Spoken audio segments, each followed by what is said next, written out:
like you'll be in the back listening to Last Resort. And you're like, you're gonna fucking get these hands, Terry. All right, thank you. Heck yeah. All right, Jimmy Market Jimmy. coming in with jokes, firing them off. Yeah. I'd say. There you go, Walter. Jimmy was the best comic on the show so far. Yeah, I agree. Thank you. But also not good. Thank you, Tom. Chairman. Appreciate it. It is true. Is your first time doing stand-up? No, I've actually been doing stand-up for almost 3 years now. 3 years. Heck yeah. Where at? Whose dad's basement have you been performing in? Actually, I have had comedy shows in my dad's house, so close. Is that true? Yes, it is. You live with your dad? No, I actually live with my mom, but right. like I have comedy. Curveball. Like I have comedy shows at my dad's house every now and then, and my friend's house. I run a monthly house comedy show. So you're like, I want to live with you, Mom, but Dad, I'm going to use your house as a venue.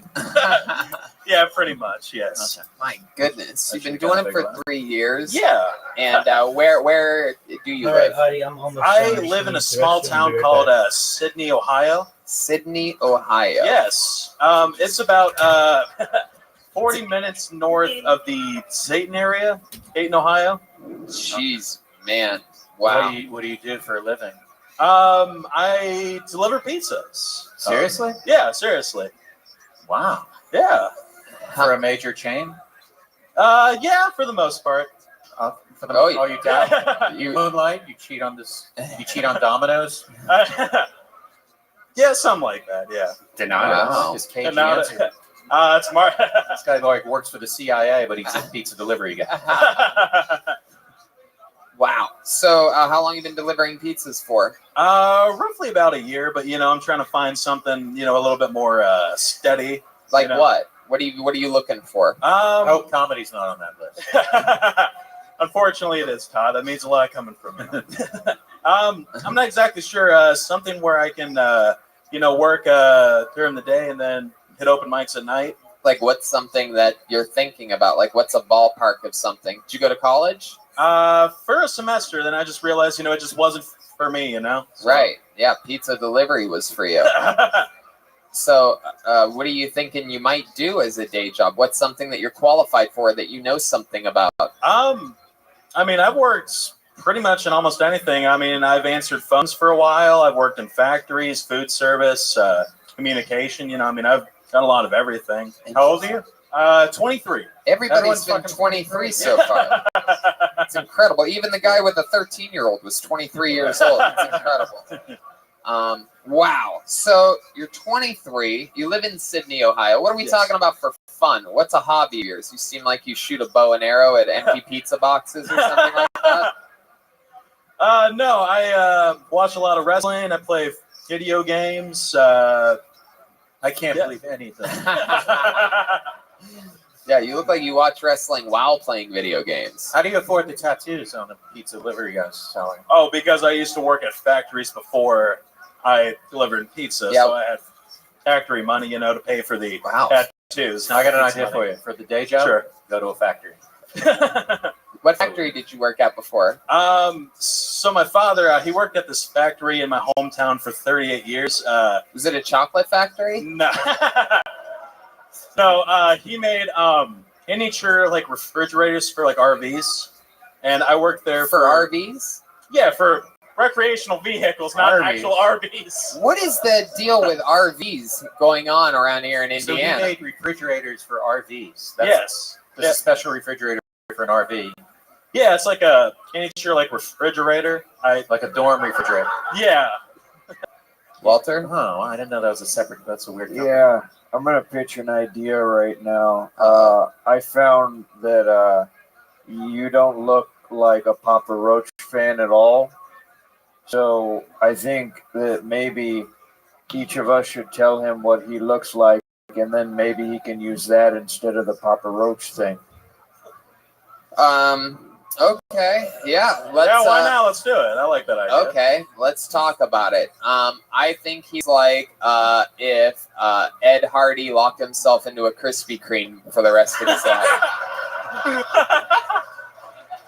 Something like that. That's a good one. I've also been told once I look like Clark Kent if he never discovered he was Superman and got really fat. Yeah, you're like Clark Kent if he couldn't fit in the phone booth to turn into Superman. How about that? Or you're like Clark Kent if he only shot red stuff out of his eyes when he sees a Dairy Queen. Hey, look, hey, it's a pig. It's a truck. No, it's Jimmy Market. How about that? As far as Superman things. Why the deer tattoo? Are you a hunter or are you just like Rudolph? What is that? Actually, it's an original design from Sailor Jerry, the tattoo artist from 1950s. I just really like his artwork. So it's an original thing from the 50s. Yeah. That you stole. Yeah. And you're still calling it original. I love it. I got this done in the 50s.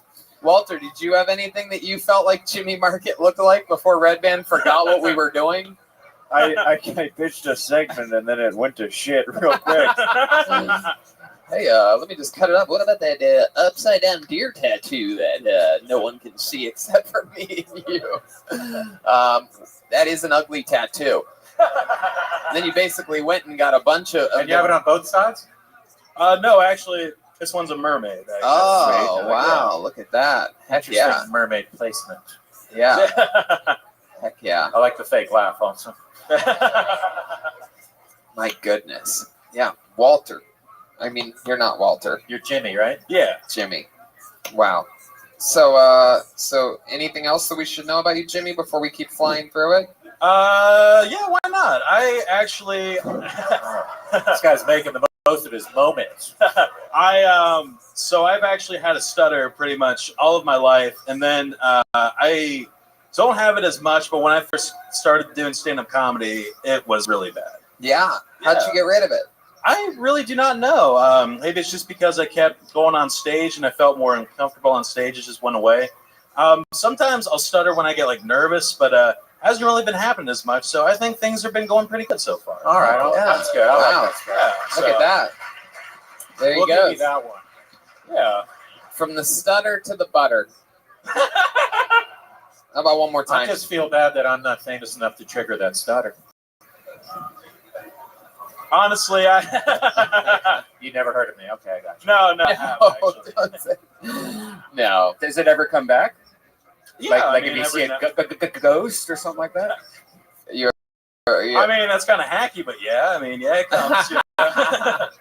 All right, Jimmy. Well, you had for what it's been so far tonight. You've had the set of the night so far. 3 years of Thank you very experience. much. Jimmy It's very Martin. nice to meet you guys. Thank you. Heck yeah.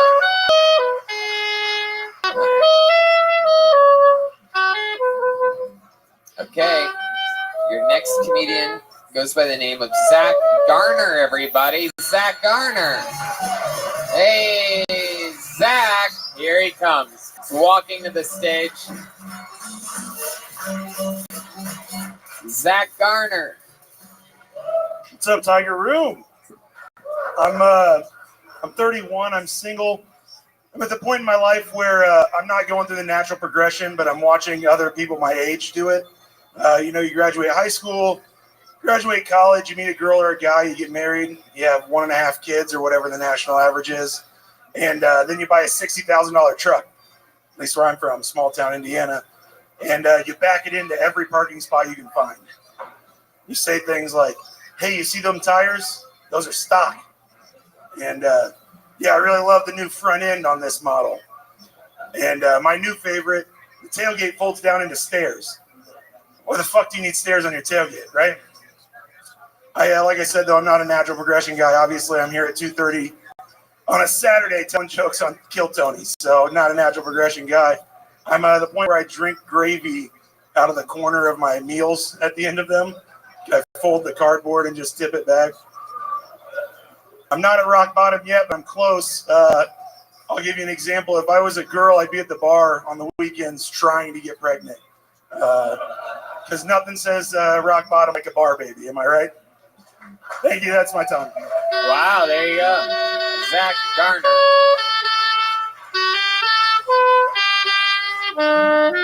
There you go. Welcome to the show, Zach. This is your first time on. No, I've been doing it for about 4 years. Oh, 4 years. Huh?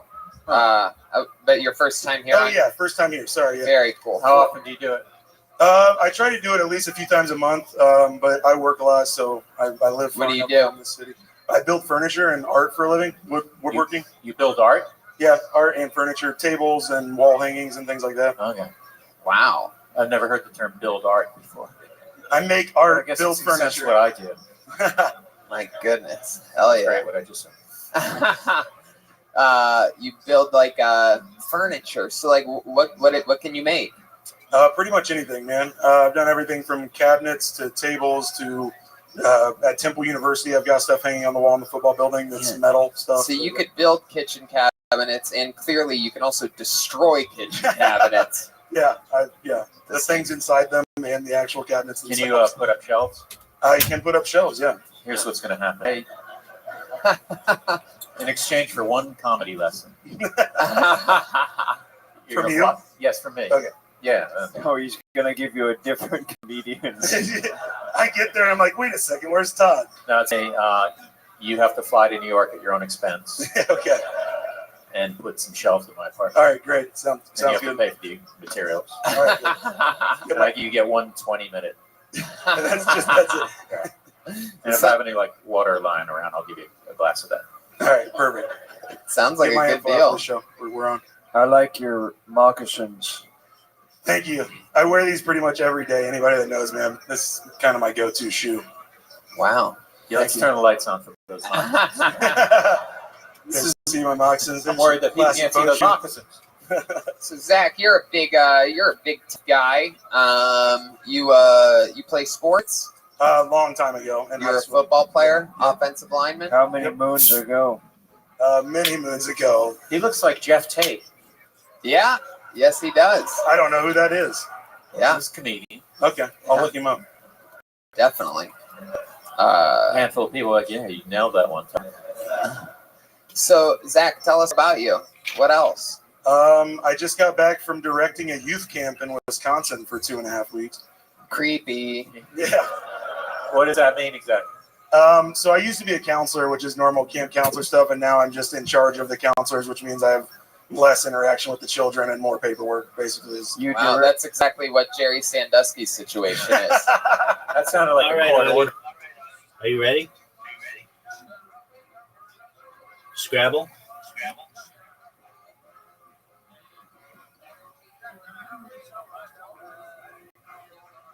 Okay. All right. Just for a moment, I'll send you an invite.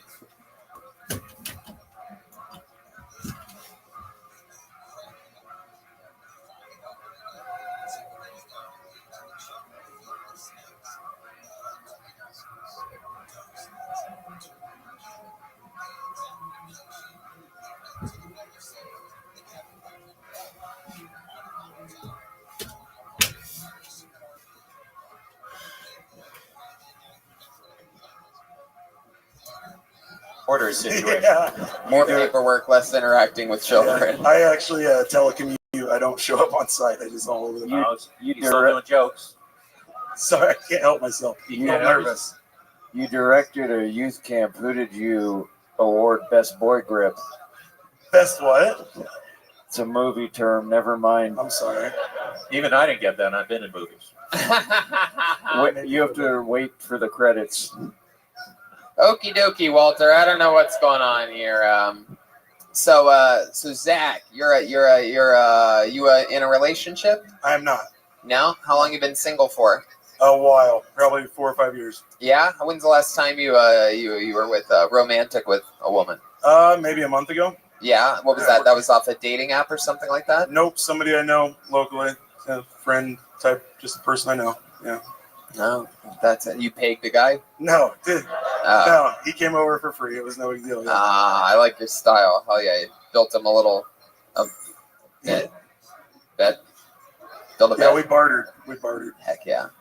My goodness. So, interesting stuff, man. You ever make furniture for someone in trade of something those. other than a comedy lesson? Yeah. Yeah, I got tickets to Dave Matthews Band last year. Wow, you able and you got to see Dave Matthews, man. Yeah. How cool is that? It was a partial trade. I made money as well, but yeah. Oh, You said I'll take part of the money in Dave Matthews box seats. Is that what you said? Yeah, like towards the front, right behind the pit. Nice Okay. little boxed off. Got a waitress and all that good Who stuff. here has box seats tonight for this? like what would be the box seat section of this show? Probably like right here, based on the setup. It'd probably be like 6 or 8 boxes right here in the front. How was the Dave Matthews show? It was good. I enjoy it. Yeah. Was it long? Yeah, it's usually like an hour and a half for his portion. That's it? Yeah, but there's other. He must have been in a bad mood then. He just seems like a guy who played for 5 hours. No, there's noise ordinance at the place he plays near my town, so he's got to be done by like 10:30 or. Oh man, he must have been relieved. Excuse me, sir. Yeah. You can't crash after 10 p.m. Yeah. Was there ever anything happen when you were counseling the kids at camps that was interesting? Ever walk in on them doing anything creepy or anything like that? Oh man, all kinds of fun stuff. I'll tell you one from this year. Yeah. I walked out of the cabin to go shower and stuff. The kids were laid down, ready to go to bed, and they weren't asleep yet. It's the oldest boys. They're like 13 to 15. They're messing around and Yeah, or talking. as you call them, the good ones. Yeah. Yeah. Mean, But, they fast started, like- learners. Yes. They started drumming on their bellies, making music all in sync. Then one of the guys was like, all right, that's enough. We got to go to bed. And the other guy chirps in and he goes, we should call ourselves the Fappening. And they all started laughing and they start pounding and humping the bunks and doing this noise, right? And I let it get quiet again. And I said, yeah, you guys should go on tour. And none of them knew I was standing outside the cabin. And they all complete silence. Didn't say a word the rest of the night. Wow. Which is kind of fun. They're like, oh my God, there's a bear outside of the cabin right now. Yeah. Wow. That's nice. That's a nice joke. Well, Zach, Zach, where do you live again? Pendleton, Indiana, between here and Indianapolis. Is there anybody here from Fort Wayne, Indiana? If you live in Wow. There's like 6 people in the city that we're in. This is incredible. This is what happens when you do a festival in Fort Wayne. You get people from all the hillbilly bumpkin cities to just. It's like what they did in Charlottesville. It's like a call to arms of all the suburban locals that know about that thing. Okie dokie. So, Zach Garner, congratulations. Thank You were you. fun. Thank Heck you. yeah, there he goes. Have a great night. Heck yeah. All right. Keep going. We're almost getting there. Something's about to happen here. I can feel it. Okay, this looks like an interesting name. Put your hands together for Taylor Futter Connect. Wow, Taylor Futter Connect. Taylor. There he is. Taylor Futter Connect. Holy shit, that was my younger brother that went first. Let's give it up for him. He did horrible. He told me before the show, he said, hey, I got a little bit prepared, but I'm just going to wing it like I did college and the rest of my life. Get right back into it. I can't make my girlfriend come. That's pretty appropriate. It's kind of like going gambling with her at the casino, except she never wins. We both still smell like the casino. We almost had fun, but there's just no orgasm there again. And orgasms aren't necessarily your significant other's responsibility. I understand that. It's more about getting to know yourself, knowing what turns you on, gets you off. But that doesn't make her come at the end of the day. And that's been problematic, at least for my thought confidence. So she still tells me she loves me though. So I guess from that aspect, I can't blame her or discredit her. That's all I got. Thank you. There you go. Taylor Futter Connect. I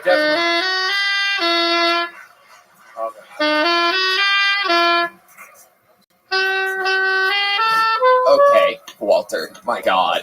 well, I wasn't sure if you were really his brother, but then I saw that you have similar unprepared performing styles. Now I'm absolutely sure you're brothers.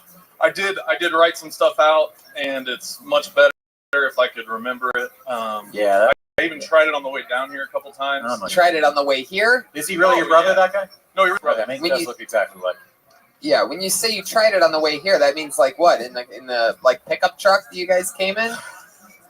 We drove separate, but I do have a pickup truck. So you were by yourself in your pickup truck, rehearsing, going over the jokes that you had prepared, Reading what's actually on my lock screen on my phone, yes. and what you did tonight wasn't what's on the lock screen on your phone, or it sort of is, but you couldn't quite remember the punchline. Is there something you want to look at your phone? You want to reference, perhaps something that you missed? A couple things I acknowledged. You said casino so many times that I noticed this European mailman getting very excited for some reason. A lot of my family owns casinos. Well, that's a Native American thing. It's a very European thing. I've never heard of a European You've casino never owner. been to a European casino? Have No. you been to Las Vegas? Yes. Well, there you go.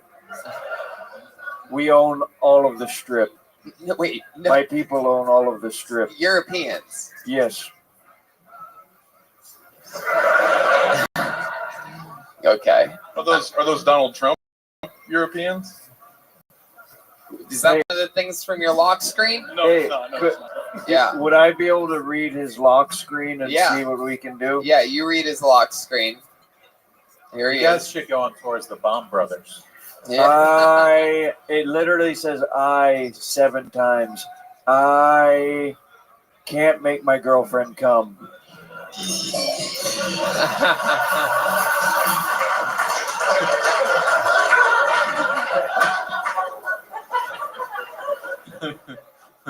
All right, let's try this one. Here we go.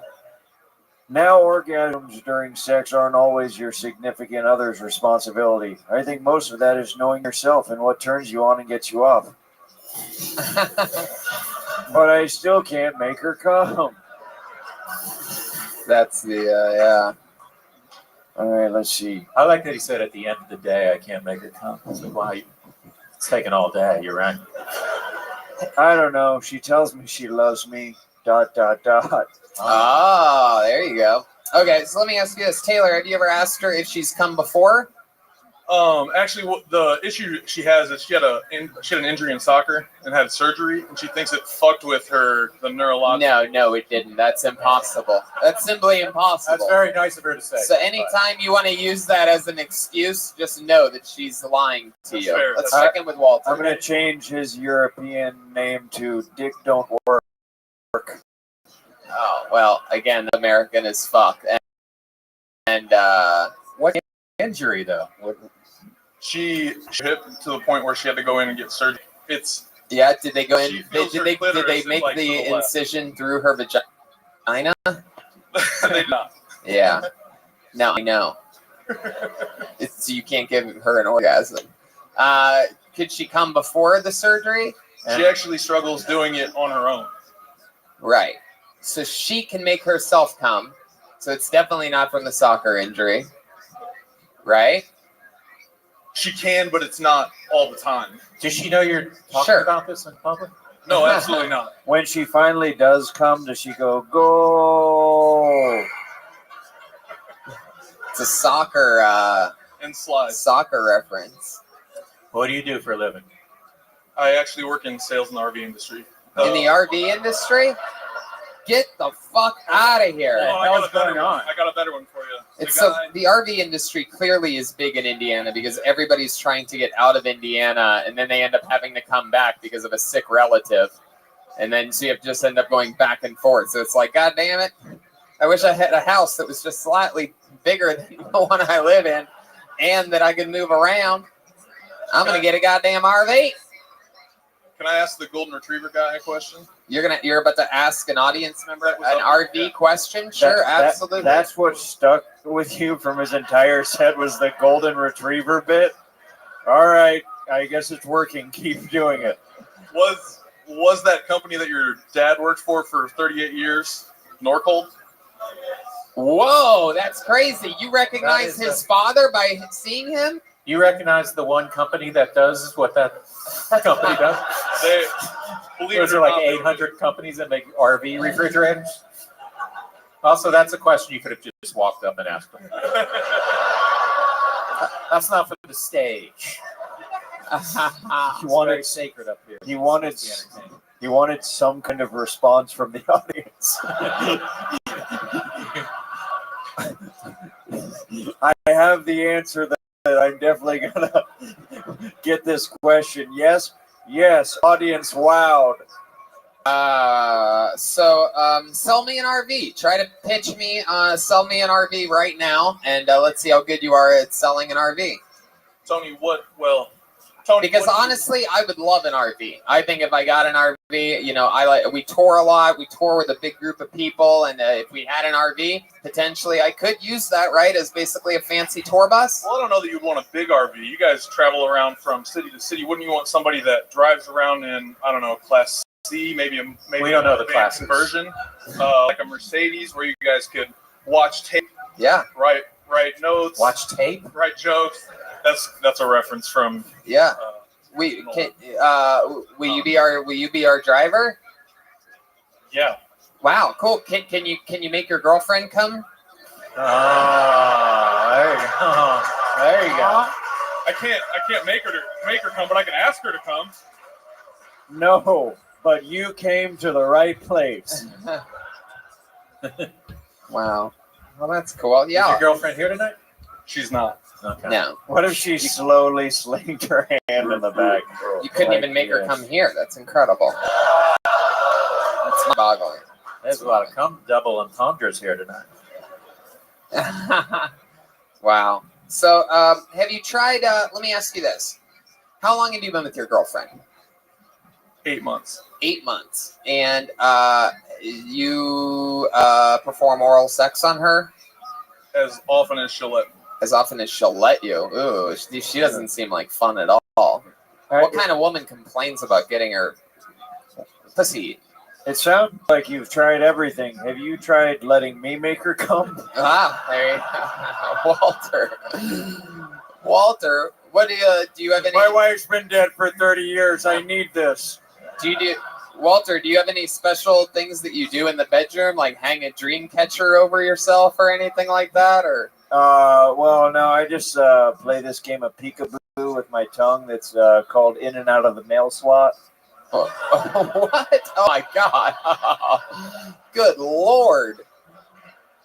Yeah, they squirt every time. Oh my God, that is unbelievable. And then when the flag goes up again, that means I can go back down there. Wow. Well, Taylor, you got on stage tonight. You and your brother can both have really bust each other's balls about what happened here. I love that you came out and dissed them right away. I like that you both, just for your own relationship with your brother, you both did equally poorly. Yeah. Yeah. Be sure to tell your parents how disappointed they should be in both of you. Equal. Good Yes. news, folks. Neither of us are good comedians. But Taylor, you take the joke well, Yeah, you and took you have it a good pretty sense well. of humor, and you're a good-looking guy. You're selling RVs. I mean, you look like probably the most successful person on the stage so far tonight. It didn't go successfully, but you look like it did. I can't succeed in the bedroom either currently. So Wow, That you're works. still. You just Don't end it. Let's not end on a sad note. Yeah, you just won't let it die. Even with us, the finish isn't happening. Like, it's just like we just can't bring this thing to a climax with you. Something's wrong with this package. Ah, We all have a soccer injury, though, so don't worry about it. hell yeah. There he goes, Taylor Futter Connect. Yep. What do you guys think? Go to the bucket one more time? All right.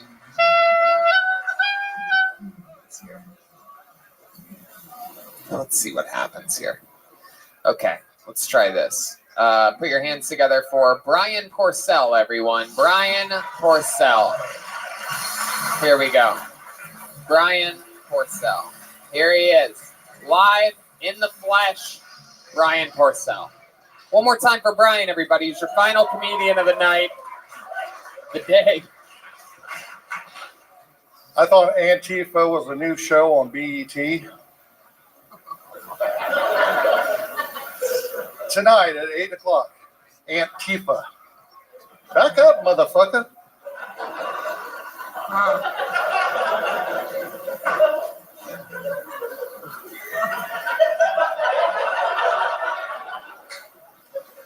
I've been called retarded.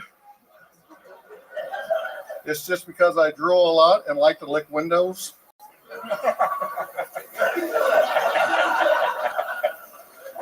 Obesity, heart disease, and diabetes runs in my family. Probably because no one runs in my family. I think pedophiles would be good doormen, because what would be a better bouncer than someone that can spot an underage drinker? I noticed a black man going door to door stealing people's mail. So I took matters in hands. That postman outfit wasn't fooling anyone. Hold on, wait, what? Oh God. I didn't understand your racist joke. Continue. Yeah. No, go ahead. So it's sort of like do it again. Hold on, wait, not you, Walter. So I Brian. saw a black man Yeah. stealing mail door to door. Uh-huh. So I took matters into my own hands. Uh-huh. The postman outfit was not fooling anyone. So I explained it to cops. They laughed, but I had to do community service. So now I follow that postman around and make sure he doesn't steal anyone's mail. Oh my God. That was. I just tried so hard to Wow. figure out what the fuck. It was actually a better joke when you just did the first half, and it was a terrible joke. Brian, I like your style, man. Even though things didn't go that well, I like the courage that you have behind your jokes. I thought the Antifa thing was so stupid that it was great. I think it was like brilliantly dumb. I saw Walter laugh at that one too. I've been called retarded.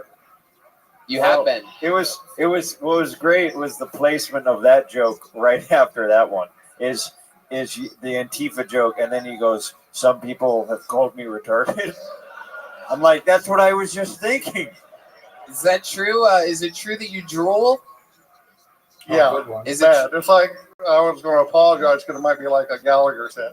It's like what?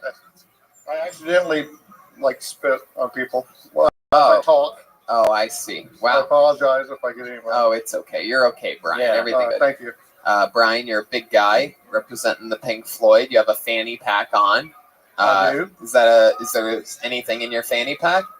There might be. Well, there's only one thing to do, and that's to play a round of what's in that fanny pack.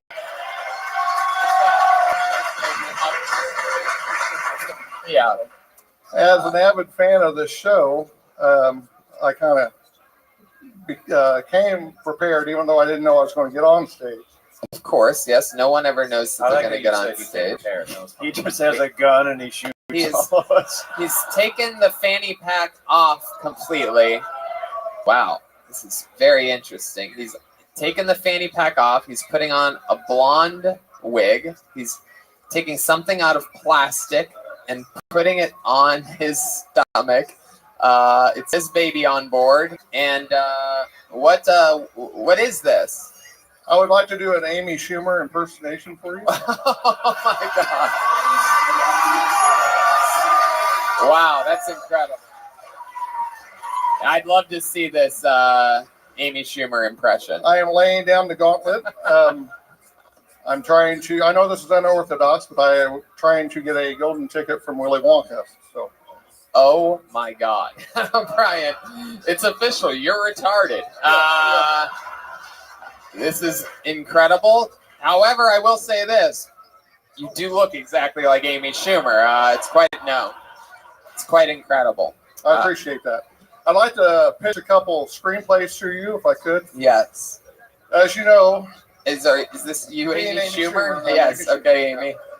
Go okay, ahead. I guess I could get into Amy Schumer's voice. I'm sorry. Well, Tony, Okay. All I'd like right. to pitch a couple screenplays to you. Right Welcome now. to another episode of Burning Bridges here on Kill Tony. I can find. I know someone that will never be an executive producer of this show. No, I'm just kidding. She never would have been anyway. The first play is about my 50-year-old struggle with my weight. It's Okay. This is it's totally original. I'm going to call it The Life of Pi. Oh, I Totally original. You know me, Amy Schumer. see. Okay. Hey, can you tell the Antifa joke again and get the hell off? Also, I have another one. Yeah. It's where I confess that I have stolen people's jokes before. Yeah. Oh. Well, she didn't write them herself. It was Louis C.K. So Okay. This is getting. I'm sorry. I didn't stay in character very long, did I? Anyhow, I finally confessed that I've stolen jokes from other comedians, older men, and I'm going to call that screenplay Secondhand Lines. Wow, Brian. It's Was there anything else in your fanny pack? There should have been a cigar. Amazon did not ship it to me. It said your package may be. That's why you should always trust U.S. mail. Yeah. Well, Brian, very, very interesting. I love your risk taking. It's you definitely went for it up here. Look at you, Brian. You guys enforced the 1 minute rule. That's like you go 1 minute and then you can do a 7-minute encore in character. 7-minute back. I had a 3-pronged attack. I had a song that I had. Oh, you're not done yet? No, it's okay. I think I'm going to be done. I have to do a show in Indianapolis tonight. Okay, I'm sorry. Brian, we're going to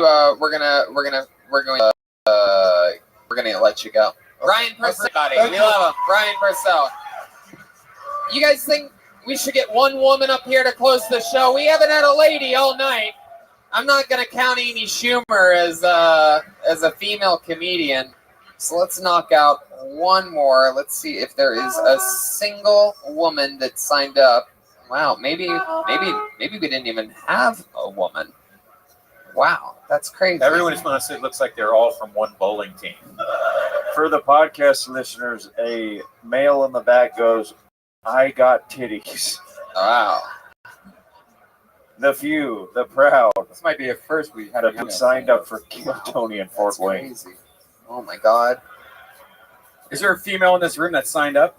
Now, if you ask like that, somebody's going to tell his girlfriend to try it, and it's going to go horrible. So I'm stopping that right there. No, a woman didn't sign up. Well, Pick out a girly name. Did a person of color perhaps sign up for the show? this looks like an interesting, Native American, who says that? A person of color. What? This looks like an interesting name. Let's try it. There's, no matter what happens, the show ends with this. Make some noise for Trevor from Wakanda. Trevor from Wakanda. Here he comes. This is one wacky episode of Kill Tony. Here he is. Here's Trevor. Give it up, Fort Worth! Kill Tony. I feel like Red Band when he met Tokyo Cunt Punch. God.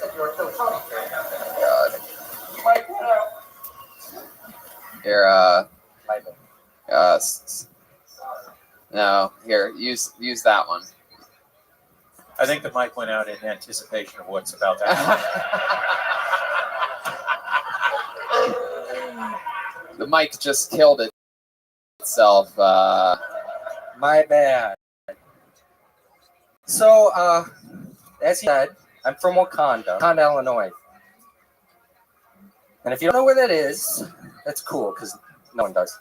Anyways, that fucking sucked. Sorry. Where are my dog people at? Yeah, come on, dog people. You know why I love dogs? I love dogs a lot more than I do humans. 52 straight Because they're softer, against they always stay by your people. side, and they can't report sexual assault. Good game. All right. Oh my Take a God. little break. Wow. This has been an episode filled with bad jokes, bad tattoos, and really just everything. Everything was pretty. That was. Look at you. That's the most That's the most on the nose outfit. Yeah. Wife beater with camouflage pants. It's Budweiser wife beater, camo pants. Check. You're basically Thank you. a version of everyone that got pulled out of the bucket tonight, all at once. Just a big blob of pure white trash. It's like if Fort Wayne threw up a person. Yeah, this is incredible. I'm glad that you made it here. You made the long drive from Pontiac Street to be here tonight. That's a local reference. Are you from the 06? Are you one of the garbage people? The bad garbage people here in town? Yeah, I heard you guys have bad garbage people. Is that true? Are you working on the roundabout? Okay. What do you do for work? I work at a welding factory. A what? A welding factory? Welding. Heck yeah. What are you guys welding? RVs? No. I'm not from Indiana.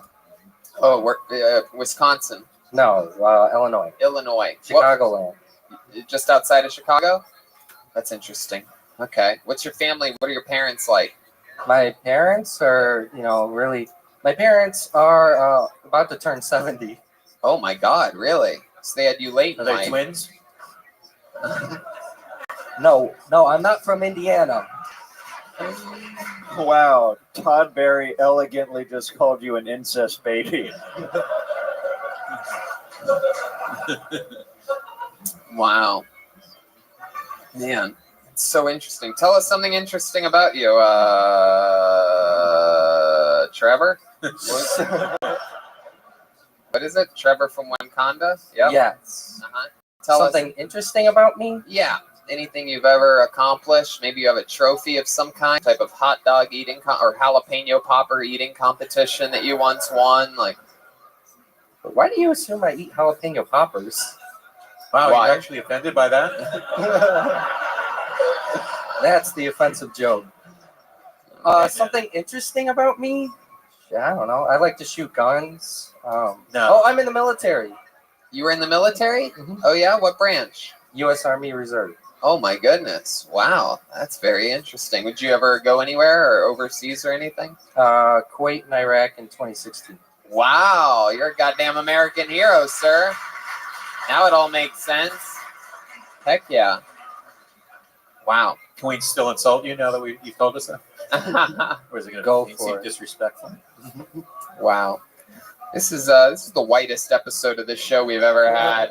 Have you done stand-up before today? Yeah, this is my 24th time. Really?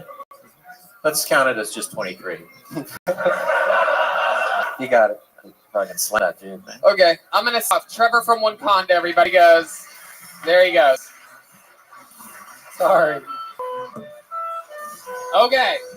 Now I know I said that was it, but this is truly it. We're gonna watch 60 seconds from a guy. One of my good friends back there, Trey, has been pointing at this innocent black man in the back of the room for the last 5 minutes.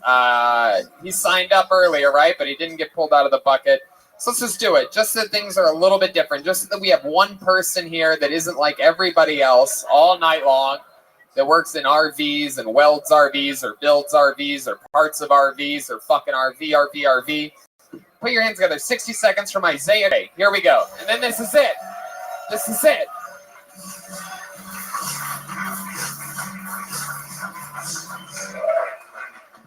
Yo, I'm not really much of a comic. I used to be a rapper. I used to be in a rap group called NWA. We had some good hits. Y'all ain't heard of niggas with autism, so I guess that's harder for y'all. I don't know. It's hard being a black autistic dude. Like, I know why I'm autistic, though. It's because my mom was a sinner, and she got me vaccinated, you know, and that bums me out because, like I'm a grown man that's socially awkward when I could have just been a real cool baby. Like, I would have been a dead baby, but still, like, I would have been cool for a little bit. Like, now, like, yeah, I'm vaccinated. I ain't got, like, polio, so I can walk around. But am I going anywhere, really? All right. I don't know. I got more time. I'll just tell y'all this joke my dad told me then. It was real when I was like 11 years old. told me, I'll just tell it, it's real corny though. I love you, son, and I'll be back. He is Isaiah Gray, the best set of the night by far. Unbelievable. No, it's wrong. That was great, Isaiah. And I'm the crazy old man who asked for a person of color to come up to the stage. Save the day. Heck yeah, you did it. That's You good. absolutely killed it. It's so cool. Obviously, they were able to get Coolio at this festival. That's so exciting. Isaiah, have you done? You do stand-up comedy, right? Yeah, That was incredible. How long you been doing it? like 5 years. 5 years. Well, fucking awesome, man. Thanks so much for being here and closing out the show. Anything else crazy we need to know about you before we end this episode? Any fun facts about Isaiah Gray we need to know? Nah, man, I'm unemployed and I ain't doing shit in my life. Unemployed and you're not doing shit with your life. There you Never go. had a job. I got fired from a restaurant for like taking too long to take a drug test. And Taking too long to do a drug test. Well, anyone who's about to offer you a job is not going to do that. Are you on Twitter or Instagram? yeah, I don't use them much. But I'm trying I'm to Isaiah. help you out, man. I'm on some other shows here tonight in Let's Fest. I This guess. comes out a week or two after we leave. Oh shit! Oh yeah, I'm on Isaiah Gray, ISIAHGRAY on Twitter, and Action Blackston on Instagram.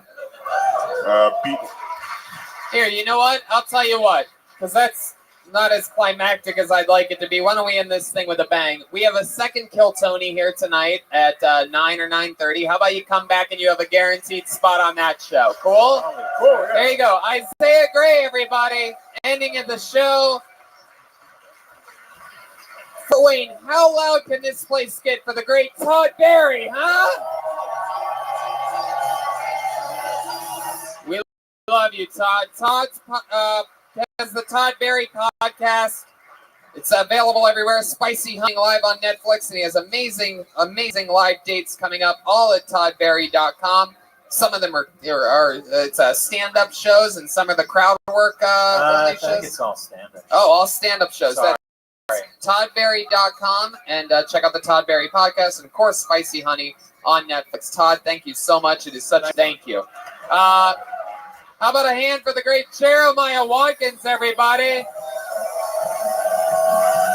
The self-titled album, Reagan and Watkins, is available after the show. He's going to be selling them and signing them for you, and so are the Kill Tony pins.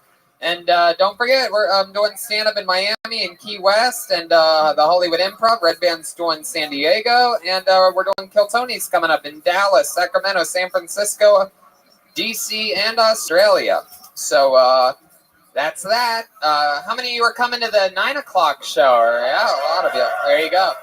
Well, we'll see you guys there. Thank you so much for coming out. We love you guys. Good night. See you guys. Red Band.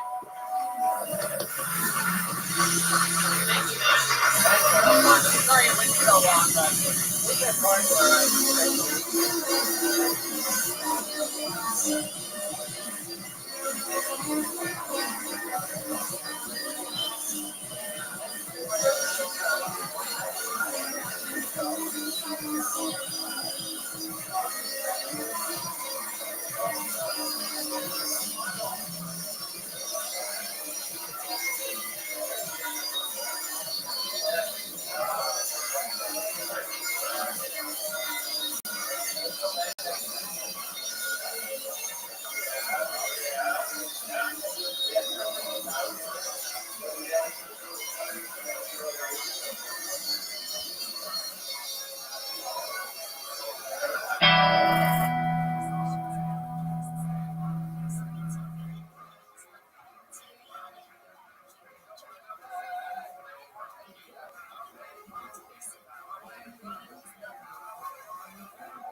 Morgan, coming to you live from Let's Fest in Fort Wayne, Indiana, for a brand new episode of Kill Tony. Get up for Tony Hinchcliffe.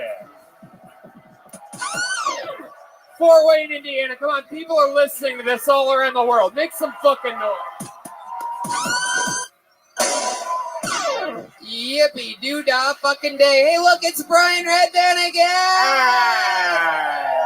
Again and again and again and again. How exciting is this? Our second show here in Fort Wayne, Indiana. Listen to the electricity. Yeah. Our first one was at like 1:30 in the afternoon. That's our first time we ever had such an early. We had the great Todd Barry here. How many of you were here for that show? Once you go Tony, you need that sweet, sweet bony. You're back for more. So fun that you're back. We do these shows on the road all the time. It's crazy. And we're also full-time stand-up comedians. Like I'm headlining the Miami Improv all week next week and the first weekend of September. And Red Band headlines the San Diego American Comedy Company August 17th. And I do the Hollywood Improv August 23rd. And then we do a Kill Tony in Dallas October 3rd through the 5th with a weekend of stand-up after that. Me headlining and some guests and friends of Kill Tony. We have a lot of friends in Dallas. Then the Road to Kill Tony Mania starts October 16th through the 17th in Sacramento, California. Then the next 2 nights, that's it. San Francisco, Kill Tony Mania, our biggest annual event. 4 Kill Tonys in 2 days featuring many, many, many special appearances by all your favorite Kill Tony characters, past, present, future. Then 11/7 DC and 11/8/9 stand-up in Washington, DC. Nice. Goes on and on. So that's exciting stuff. We have Reagan and Watkins album available for sale after the show for you Reagan and Watkins fans, and we also have the new official Kill Tony pins and also Tony Hinchcliffe pins. You guys like pins? Liars. That was a test to see how honest you were. Nobody goes that crazy for pins. See? Sometimes I gotta check you. We're going guestless on this one, as we do with all of our road shows. You know, just plow right through the machine, get real fucking grits, have a real dirty late night raw episode of Kill Tony here in fucking Fort Wayne. So let's do it. However, we do have a band, ladies and gentlemen. They are the stand band in the land. It's my favorite thing in all of comedy. We have the band leader here tonight. Every single episode, if you don't know, he commits to being a different character. Sometimes it's a brand new character we've never seen before. Sometimes it's the return of one of his famous characters that we've grown to love. This last episode, he was a Native American mailman. Very Native American, slightly mailman. And back again. Let's see what he is right now. I present to you the leader of the Kill Tony band, Jeremiah Watkins, everybody. What is this gonna be? What? Is that who I think it is? Oh my God. No fucking way. Whoa! Holy shit. It's Kid Rock for the first time ever. Oh my God. This is gonna be fun. My name is Kid Rock. Wow. This is incredible. I know for a fact we've never had Kid Rock on the show. I can just tell this is going to be a blast. What an honor it is to have you, Kid Rock. Do you know what show you're at? Yeah, one of my biggest fan bases, Fort Wayne, Indiana. Yeah. Wow, this is exciting. For those of you listening, it looks exactly like Kid Rock. Or Courtney Love being Kid Rock on Halloween or something like that. But no, he looks exactly like Kid Rock or Ichabod, one of our favorite characters. But I love it. I'm excited that you're here, kid. You came down from Detroit for this? You know!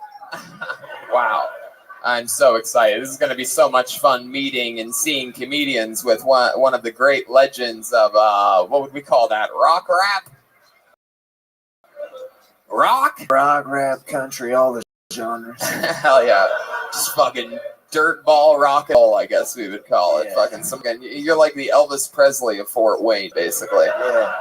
It's called White Trash Cheesecake. Hell yeah. Well, we have Kid Rock, we got Red Band, which brings me to this. Hey, look, it's the bucket of Fort Wayne destiny, which means if I pull your name out of the bucket, you get 60 seconds on this stage. A bunch of people signed up earlier. Who knows? Maybe it's one of the local comedians trying to make a great escape out of Fort Wayne. Maybe it's a fan of the show who's trying comedy for the first time that once tried to stab somebody. Anything can happen. If I pull your name out of the bucket, you get 60 seconds uninterrupted. You know your time is up near the sound of a kitten. Oh, you can barely hear that little kitten.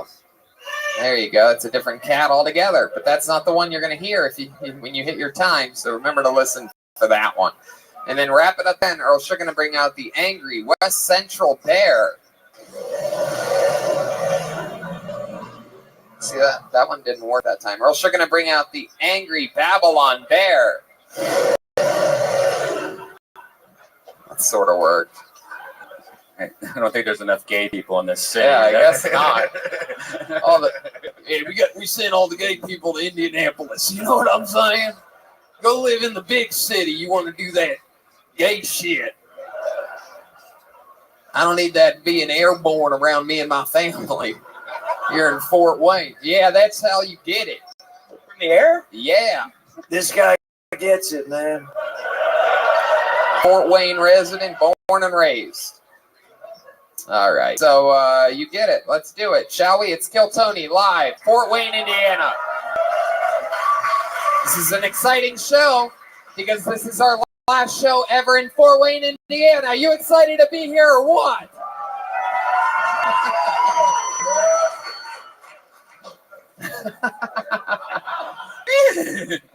Horse of Truth is already out. All right, I pulled a name out of the bucket. You guys excited about this? All right, make some noise for your first comedian tonight. He goes by the name of James Alt, everyone. James Alt. Here he is.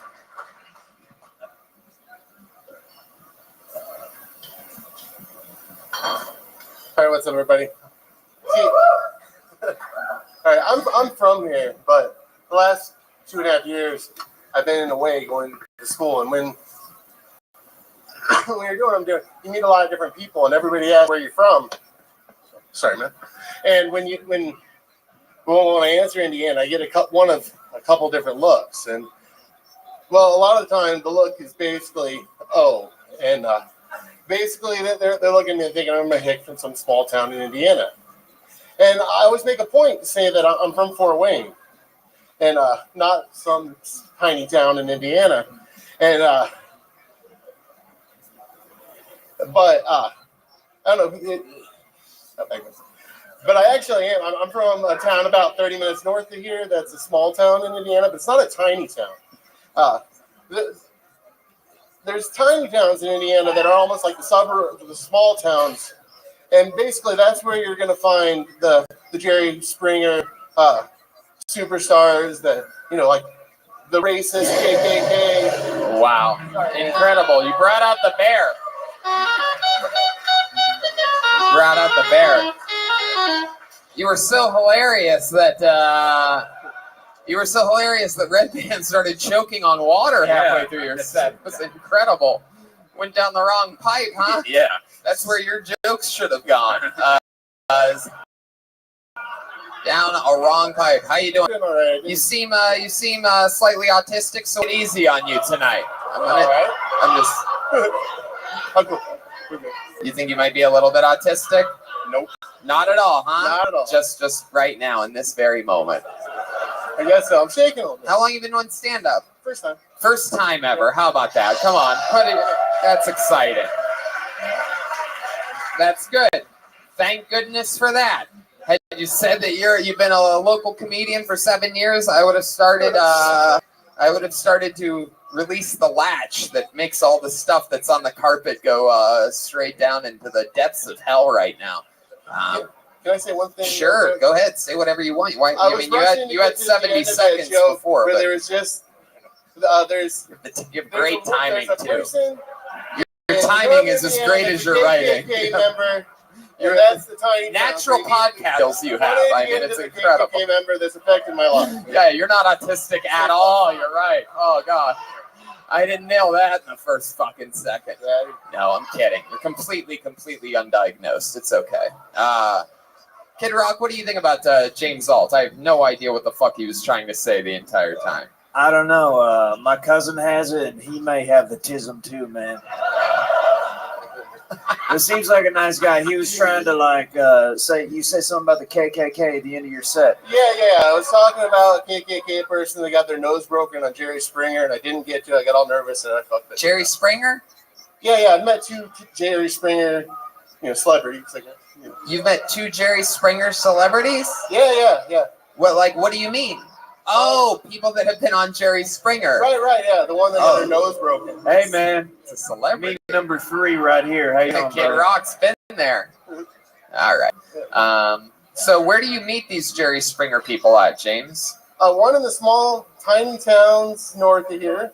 Tiny the other town? one at Walmart here in Fort Wayne. A Walmart? That's where I met one of your just basic guys cheating on her. He wants her fighting over the one. Just this. Holy shit, James. Where do you live? I live in Fort Wayne, out for Southern. You didn't hear all that talk about the towns, man? Come on. No, I couldn't keep up. It was so. It was an inception of town talk, man. So, what do you do for work? I'm a certified legal intern in Ohio, basically a public defender's office. Public defender's office. So you help the people that can't afford their own. Do not get arrested out here, guys. Take an Uber tonight. Your Honor, if I may,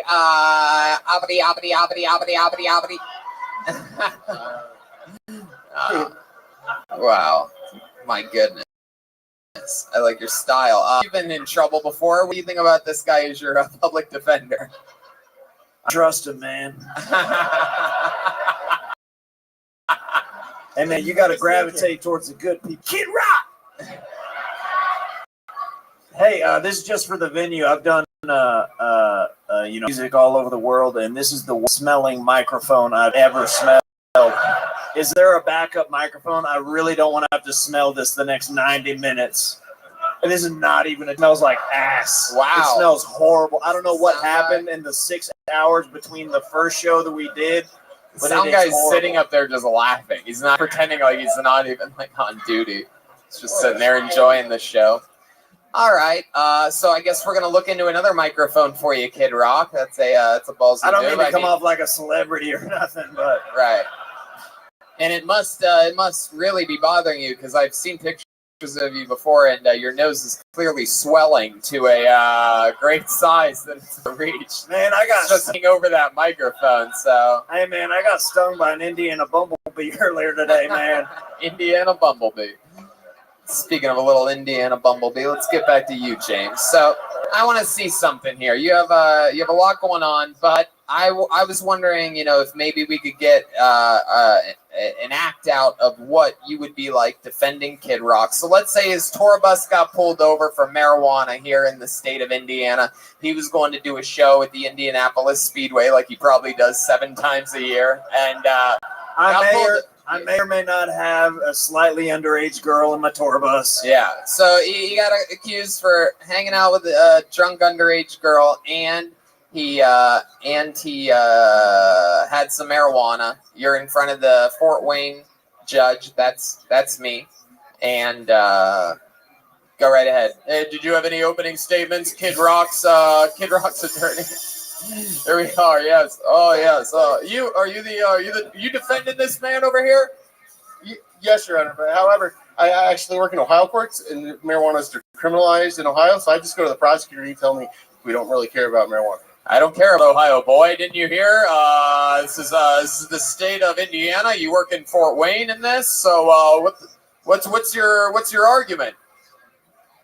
Well, I'm going to argue that this is just a minor misdemeanor for whatever it is in Indiana, because I don't know. Well, there's definitely minors involved too. I read the report here. Nobody got hurt. I'm going to want to ask for discovery so I can see why the hell he got pulled over in the first place, and they had any reason to pull him over. And I'm not going to give you any legal advice though, because I'm not a lawyer. It said here that they were playing ball with the ball at a loud volume on the highway.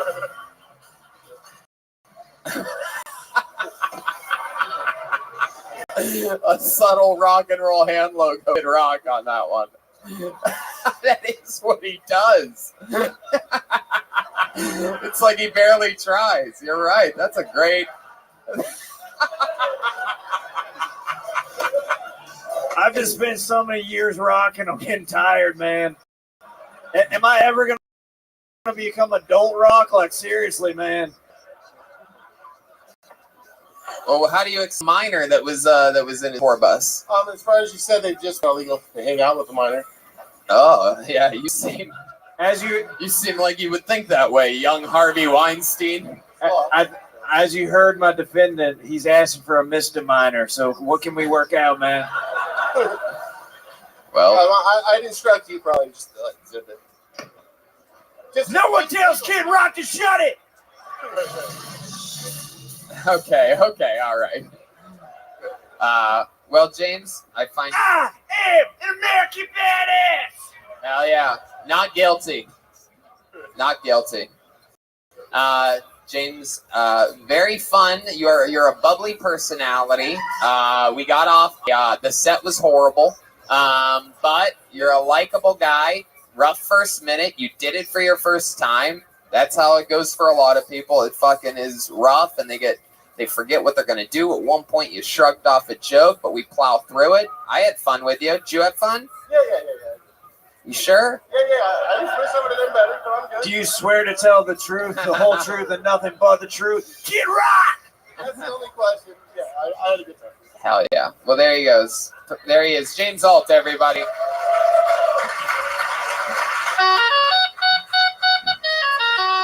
Public defender of the court. And, wow. Also a defender of food courts as well, clearly. It's a big boy. Oopsie. All right. You guys having fun out there yet? Look at this.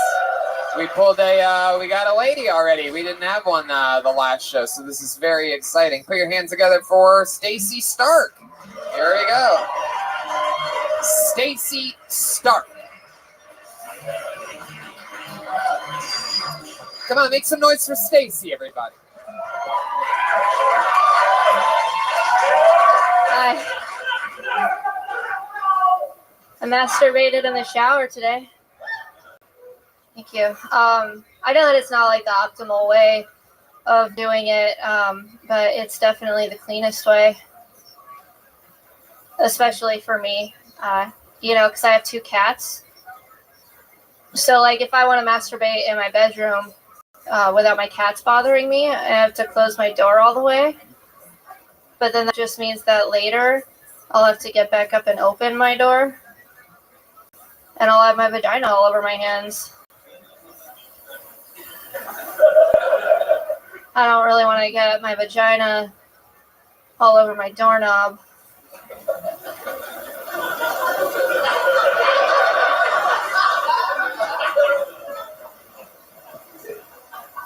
I'm done. Hell yeah. Stacy Stark.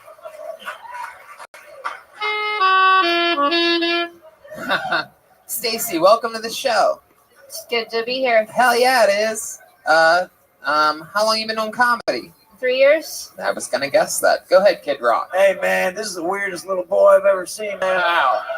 Straight to it. How dare you? You should respect this person. No, that's fair. It's comedy genius John Oliver is here live in the flesh. You're adorable. She's not laughing. Too hip to laugh. Is that like a joke because I look like some guy named John Oliver? Do you know who John Oliver is? You don't have HBO?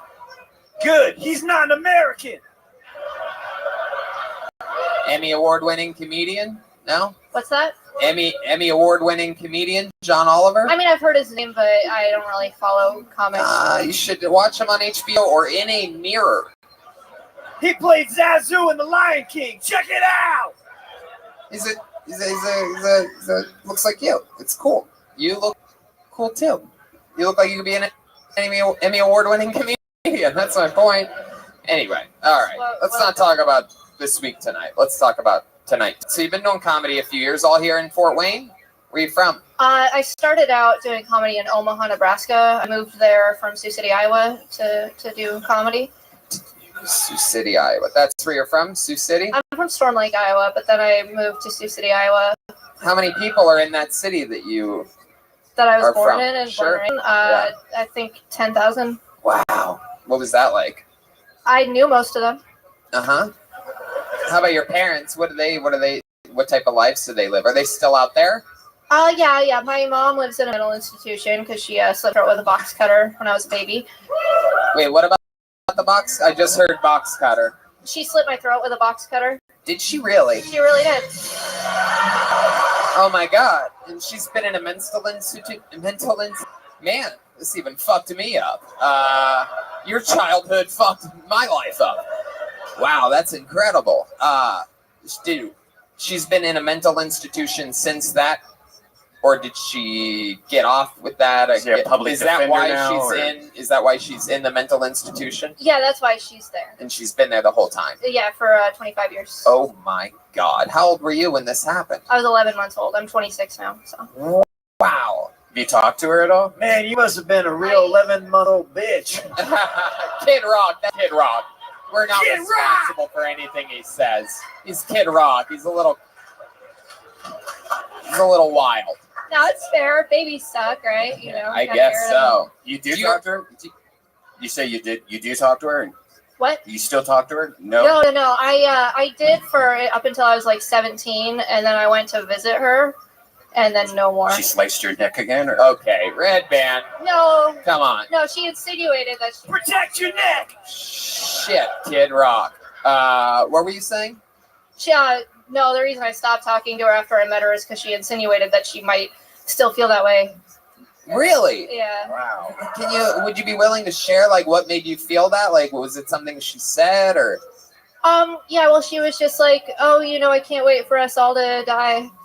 Wow. Yikes. So even in a mental institution, she's pretty out of touch, huh? How about your dad? Do you have any relationship with him? That's rock and roll right there.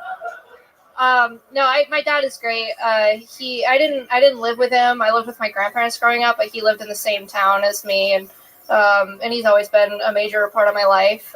He's kind of like the cool guy that I go to and like share my deepest, most intimate, life issues with. That's awesome. So how'd you end up here in Fort Wayne? My girlfriend. Cool. Yeah. How'd you guys meet? In high school. High school here? No, where I grew up.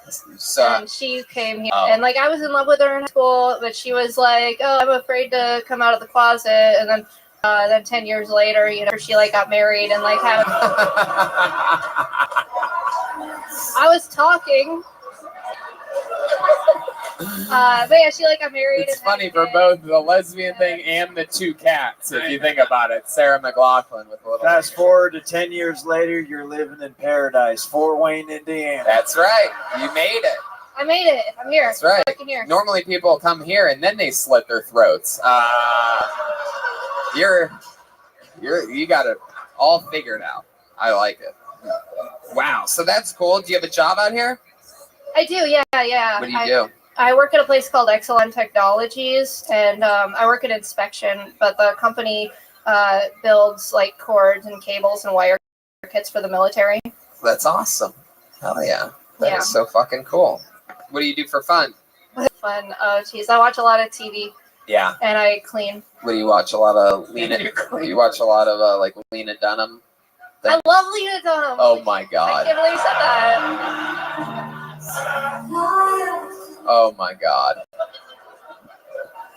What? I just always wondered where you people were this entire time. I've always been like, who watches this shit? And then here you are. I finally met you. I had to come all the way here, and you had to come all the way from Sioux City or whatever the hell. Yeah. That is so interesting. It's people like you. It's a long journey for the two of us. And here we are, meeting in the middle. Are you guys about to scissor? What's happening?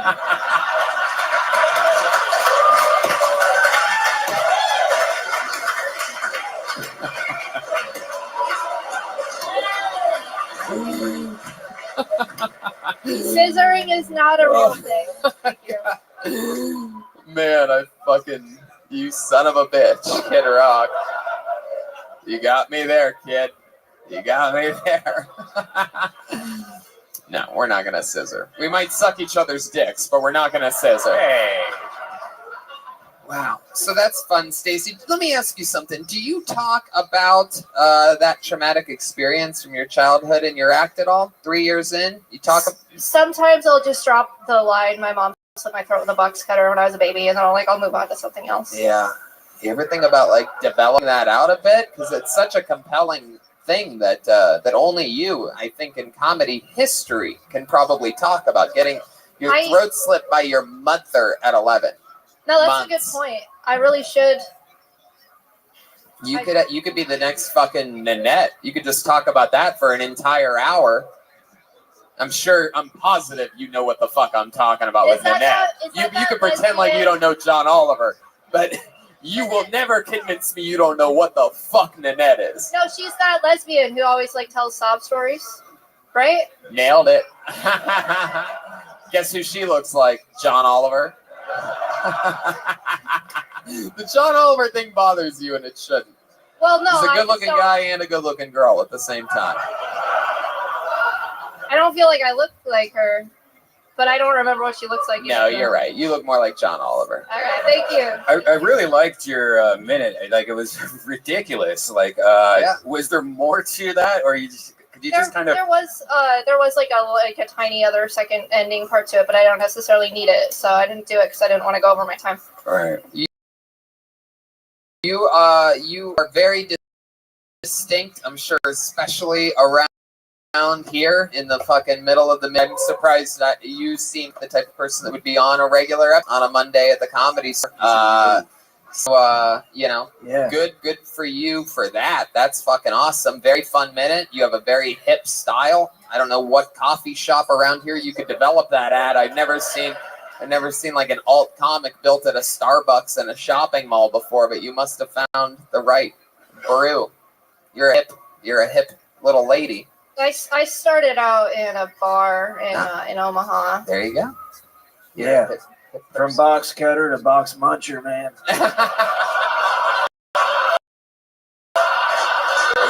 How did I not get that?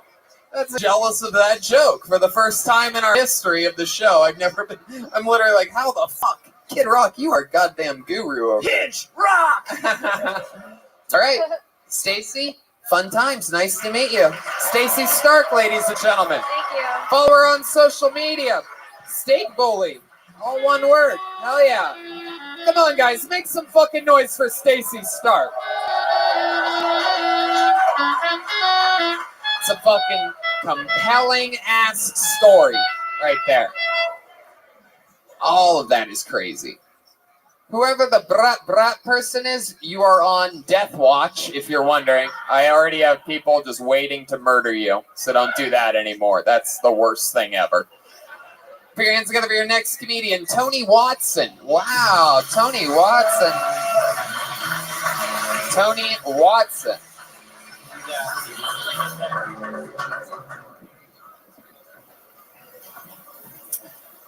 I saw this thing on the news recently about this high school teacher who got caught fucking her students.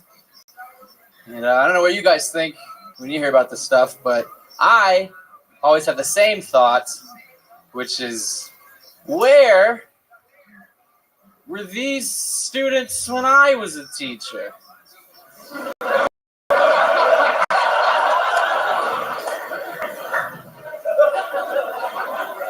It's not fair.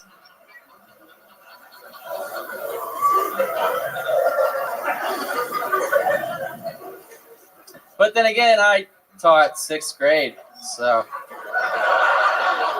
I know they say age is just a number, but 6th grade is just a little too old for me.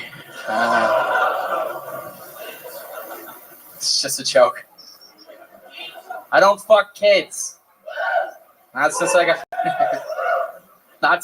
fired.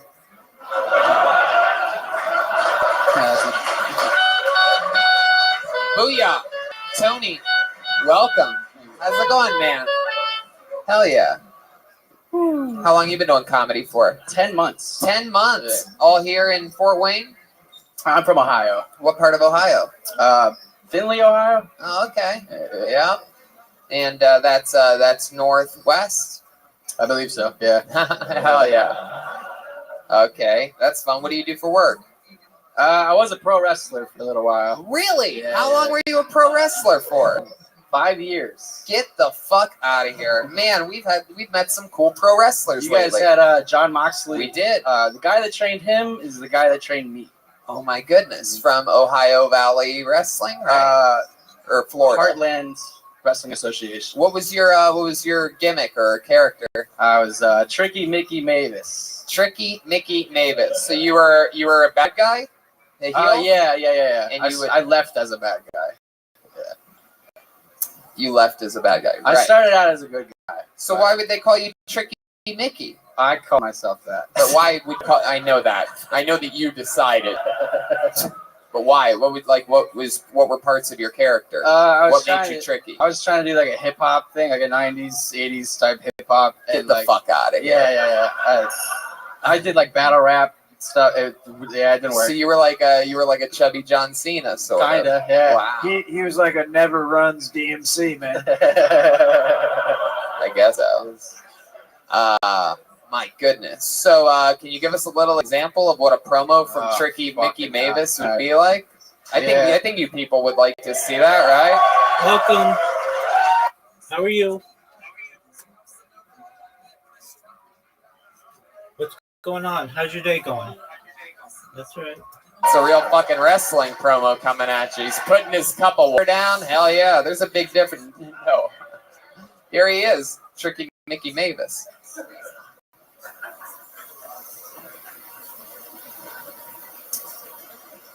All right, here he goes.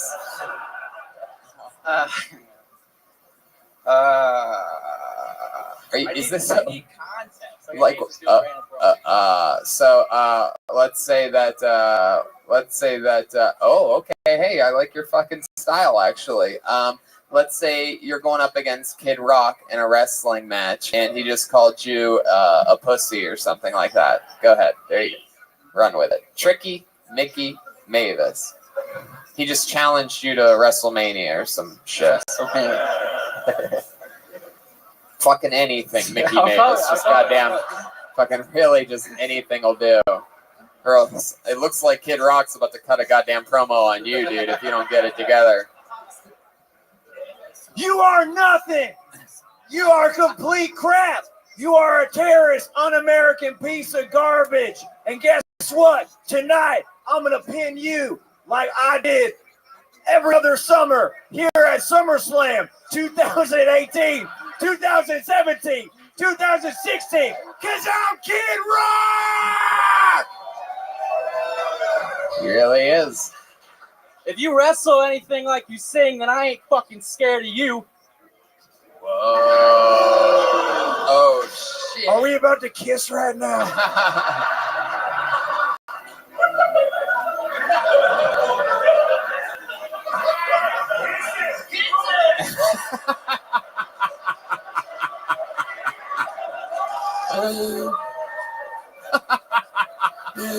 For those of you listening, they were totally about to kiss for a second.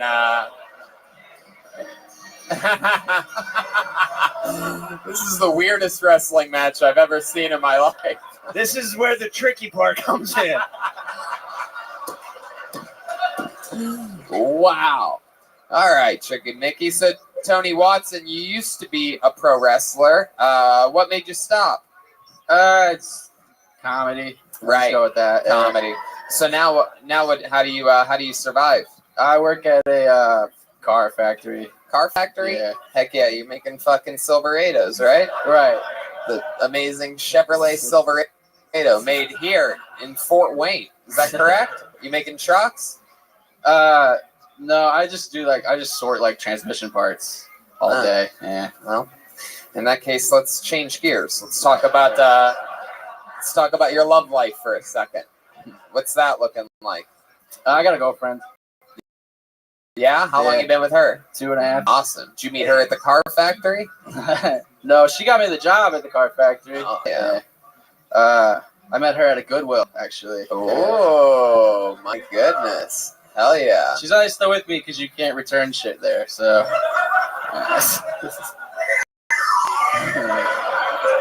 And she's gently used and then passed around by other guys. Hell yeah. You met at a Goodwill. How does that go down? So you're just like over smelling women's underwear at a Goodwill? I was going through a lot of shit, and she's like, I made a Facebook status, and she just messaged me, and she at work, which was a Goodwill at the time. Oh. Wow. That's a beautiful romance story. You can And call then, that movie Goodwill Hunting. Damn. Kid Rock is on fire tonight. I fucking knew you were gonna be good. I knew you were gonna be good. It's crazy how much. It's crazy how much cooler you are than the Native American postman I had to deal with earlier. Just denied being Native American the whole time. It was so bizarre. You're so American, and I love American stuff. I was rooting for Colby Covington today when he beat up. Anyway, forget it. So back to you, Tricky Mickey. So you went on your first date with this chick. Where'd you take her? Where does a couple that meets at a Goodwill go from there? Go dumpster diving? No. She took me to a Jimmy John's. Wow. Yeah. My goodness, this is incredible. This is like the 2019 version of the Roseanne Barr show. It's just real fucking low class people hanging out, just fucking vibing. Hey, I got some ribs in my fridge from a few days ago. What do you say? All right. Well, Tony, cool fucking stuff, man. You're doing it. You're in the game. 10 months as a stand-up comedian. And you seemed comfortable up there. You seemed in the pocket. So thanks for coming on. Thank you, man. There he goes, Tony Watson. There he goes. He's taking his cup of water. Hell yeah. Tricky Mickey Mavis over here. Look, you can really get a taste of the city from some of these shows. Like, Yeah, you can literally taste it in the air. It's like Marlboro Reds and burnt rubber. Chevrolet Silverados. Put your hands together for your next comedian, Aaron Phillips. Aaron Phillips. Oh, here he comes. He's coming in fast. Here we go. Aaron Phillips, everybody. First off, you might have seen me on drugs. You might have seen me on drugs. Let's get this out of the way. God's fake. God's fake. God's fake. God's fake. God's fake. Yeah, he's nice to your face. He talks shit about you behind your back. Duplicitous, I guess I could have said. Frontin', gotta be frontin'. I got an impression for you. This is a Juggalo's doctor. Come on in, fam. Test results are in, my ninja. Now, I know my upbeat clown makeup, but I have some bad news. I'm afraid you've got whooping cough. I'm prescribing 10 cc's Fago Moon Mist. Of course, we tried to run a MRI, but those involve magnets, and how the fuck do they work, right? God willing, you'll be up and running at the next gathering. All praise be to Hatchet Man. That's everything I know. CP. There's some sort of musical, apparently. I don't know. My name's Aaron. That's several minutes of your life you'll never get back, no matter how hard you try. Thank you. Hell yeah. Aaron Phillips, I like your style, man. You got fucking energy. You have the energy of a guy that, you have like overdose energies. That's what I'm getting from you. You seem like you have a fun time all the time. The guy in the back in blue in the Cubs hat told me nobody wants to hear your comments on this show earlier, and that's fuck yeah. I'm kidding. I love you, buddy. I love you. I should have shut up. You were right. But all I could think of was the one to prove that guy wrong. John Morris is here. Look at that. Hashtag Blue Chinchilla. Instagram. All Check him out. Settle down over here. Settle down. You fucking out of shape Geico caveman. This fucking guy. You relax. How many couches did you reupholster to get that wardrobe? Floral on floral. I know. It is incredible.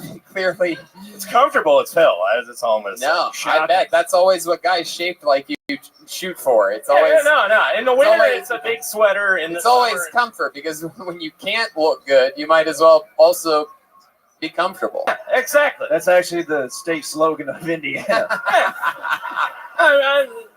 Dude, come on, hit me with something harder. That's absolutely true. I believe in that. My goodness, I like your style. You look like you go to a lot of music festivals.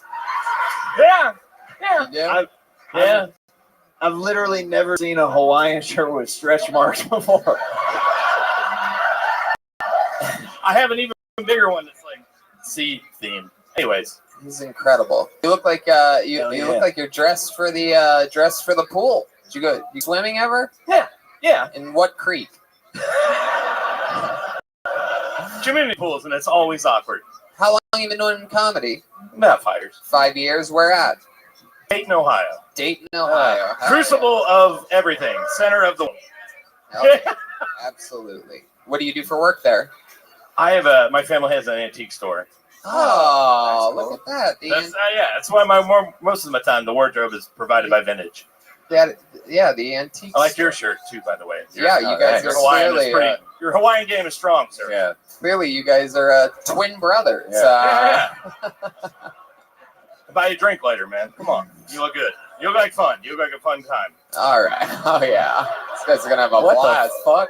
Platonically, goddamn. I mean, maybe not. Whatever. We'll see where the evening takes us. Can't wait to see what kind of drinks with umbrellas in them you guys have together later. Their shirts are from the Lane Bryant Red Band collection.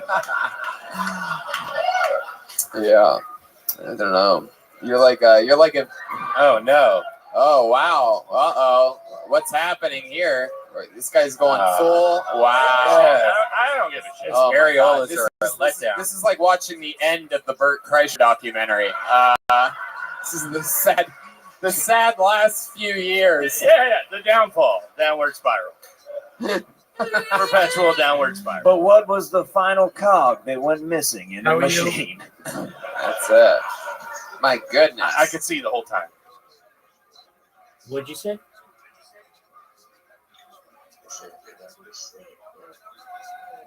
As much as I want to sleep, I just I need my alarm to go off of the Oh, you got put in. Okay, absolutely. Best wishes to you. Update me when you can, and we'll say a special prayer for you. Okay.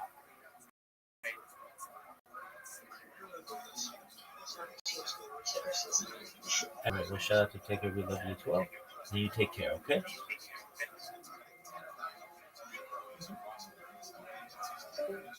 Shout out to Audie. Hopefully everything goes well with her. Wow, look at you. That's what you look like. Wow. Hell yeah. You're the party machine guy. You have sad eyes. I like it more with the sunglasses. You were much more likable until we saw those sad puppy eyes. Hey, look who it is. It's old fun man, Aaron Phillips. No, come here. No, Aaron, I'm not done yet. Go ahead. Kid Rock. Can I just ask you, after you did heroin, did you eat the spoon as well? You have done heroin? No, not yet. Why, you got some? What the hell? I'll try anything once. I mean, no, you said you do a lot of drugs. What's your favorite of them all? Whoa. Wow.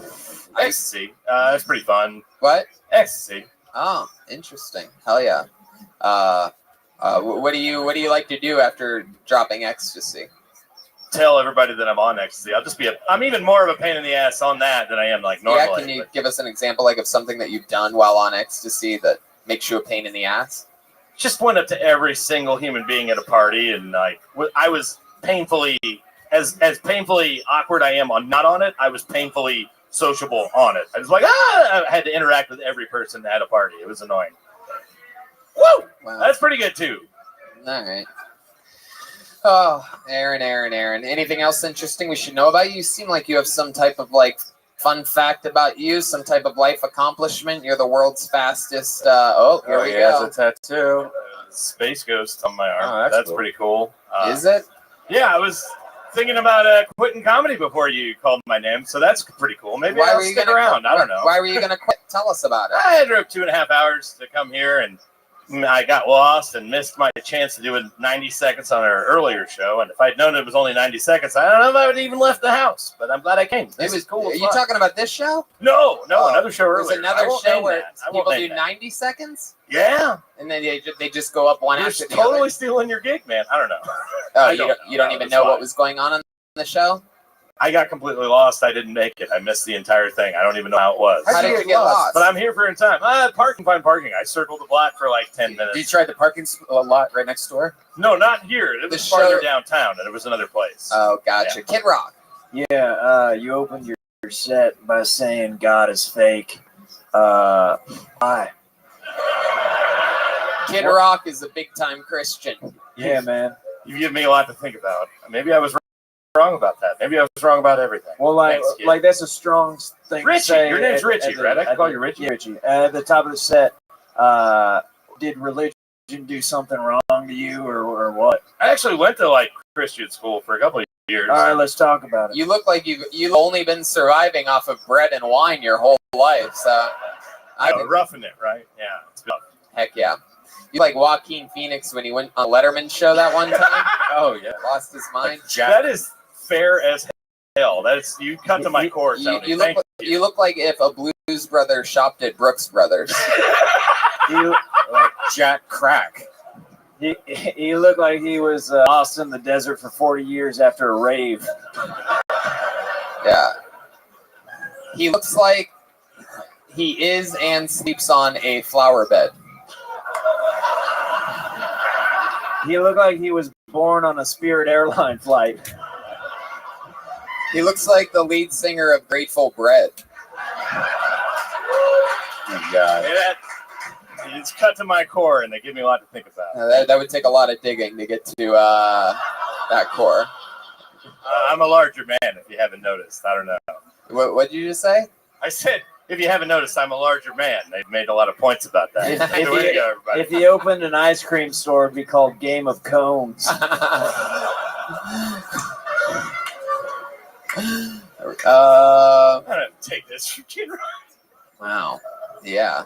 You're very, very mobile. I noticed you skipped up here. You're very energetic. My goodness. Has the doctor ever told you you have blood pressure before? You have dangerously high. You think blood pressure. you think you're a healthy guy? No, I know I'm not. Really? When's the last time you saw a doctor? I think 3 months ago. Has anyone ever told you look like the biggest Lebowski?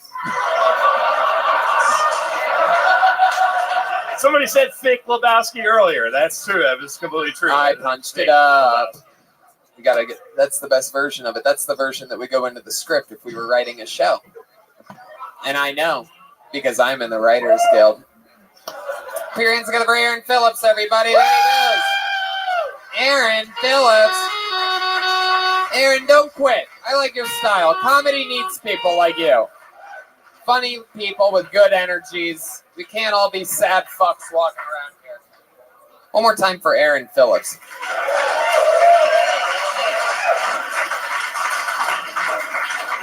I cannot tell you how much I love having Kid Rock on this episode. This really has me excited. I mean, this is an instant. You guys, because this is your first time on the show, right? This isn't something I forgot about 3 years ago, right? Oh, man, it's first time I'll kill Tony. Let me just tell you, you can remember forever because this is what we would call instant classic. So congratulations to you guys.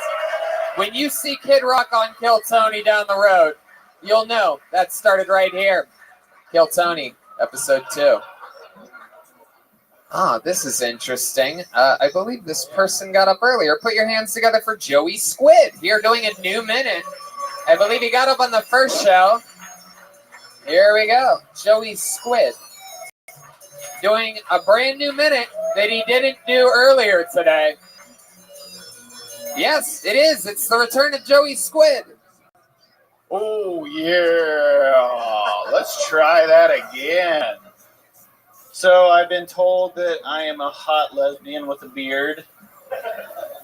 I like to think that I am more Johnny Depp's cum rag grown up.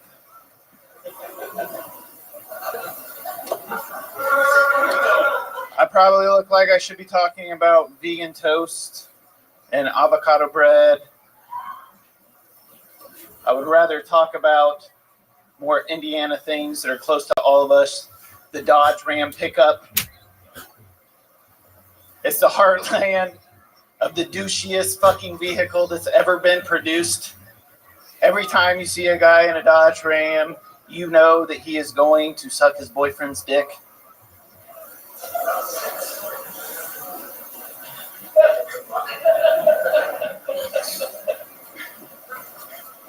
My dad told me I was a function. Jesus, Joey. Oh my God. What the fuck was that? I'm gonna stop you. I'm stopping you. How dare you sign up for this show with that? What was that? The fuck is your problem with the Dodge Ram, dude? Yeah, man. That's what I'm pissed about. The Dodge Ram's an American vehicle made for American people.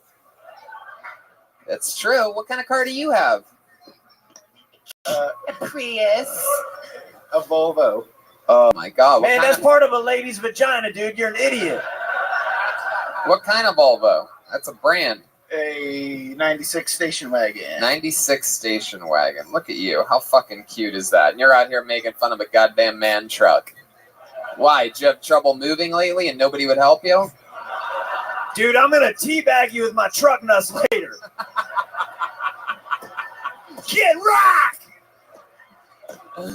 Oh my God. Tell us about, because you know, I think you're looking for that material to work, but we have to figure out, because I think, and I mean, I was trying to figure out, because maybe you know something I don't know about Indiana and the Dodge Ram's history, but almost everywhere else that's considered a pretty tough truck. I mean, are you saying that because the Silverado is made here that, which by the way, with Silverado, it's been a running joke since we got here yesterday. If you don't know, it's a whole thing. Only the people that have been to all 4 shows know.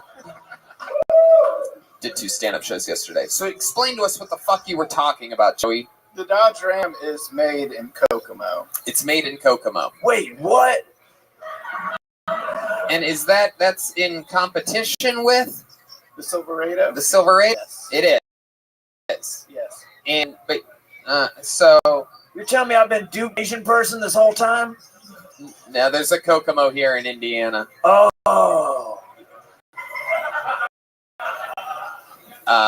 Wow. So, Joey, is there anything we didn't find out about you that's interesting? Find out about you in the first episode tonight when you got on earlier? You're a very lucky human. You got pulled out of the bucket twice one day. I did. Yeah. This is another episode. So, is there anything interesting about you that we need to know about that we didn't find out in the first episode? Is there something that you're kicking yourself on the way, like in between the shows? You're like, I should have brought up this. Yeah. Obviously not. You didn't say shit on stage right now. Stop laughing. This is very serious. Joey Squid. No. Yes. Hello. Are you okay? Yes, Tony. I'm good. I can't believe you're on more fucking drugs than Aaron Phillips. This is incredible. I am. Okie dokie. Sorry. Is there anything else about your life that we didn't cover earlier that you think might be interesting to talk about? I got deported from Canada. Why'd you get deported from Canada? Because I tried going across the border with 2 BB guns in my car. Wow. Yep, there's nothing else interesting about you. There he goes, Joey Squid, everybody. My goodness. Deported from Canada. On to the next one we go. Good God. Jesus. Yikes. Put your hands together for your next comedian, Alyssa Henderson. Here we go. Alyssa Henderson.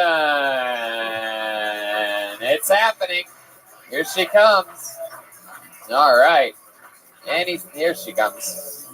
Come on, people. Make some noise for Alyssa Henderson.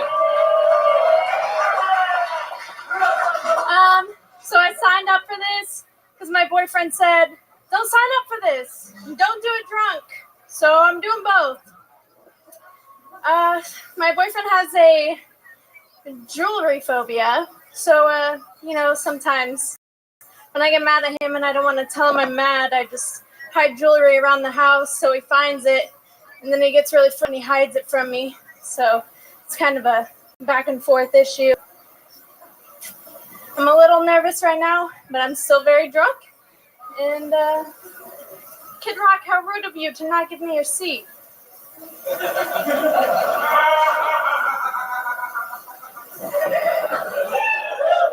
Oh boy. Yikums. I think someone roofied everybody in the room at some point here. Yo, are we about to kiss right now? Are we able to get that seat or not? Alyssa, what's going on over here? Are you okay? Did someone put something in your drink or your bloodstream? First time being in front of a crowd and doing stand-up. Was it your choice to come here tonight? Did someone take you hostage and sign you up for this? Actually, I wanted to bring up the secret hand in the back. When I was signing up for this, he asked if I was also giving out blowjobs. So where'd that guy go? What secret? What are you talking I about? have no idea. You got fingered in the back? Yo, breaking news, that wasn't a part of this show. Yeah. Secret hand? Were you at a glory hole or something? What? I'm so confused. No, I wasn't. I don't know what happened on this episode about 8 minutes ago. Shit just fucking got disconnected completely. Ghastly. I don't know. So, okay.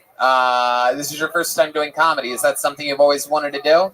I really had no passion and interest in what to do with my life, so no. Okay. So, how old are you? I'm 22. How drunk are you? I'm about 3 Long Islands deep in a glass of Riesling. What are you doing here?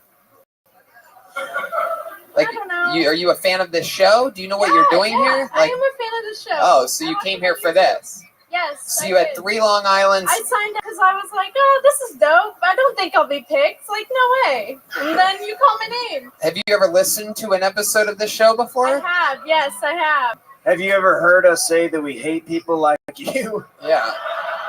Happens like once every 2 You're or 3 taking road time away episodes. from hardworking comedians who drove from all over, who this is their passion and this is their goal. Wow, Kim, they have an American right. dream.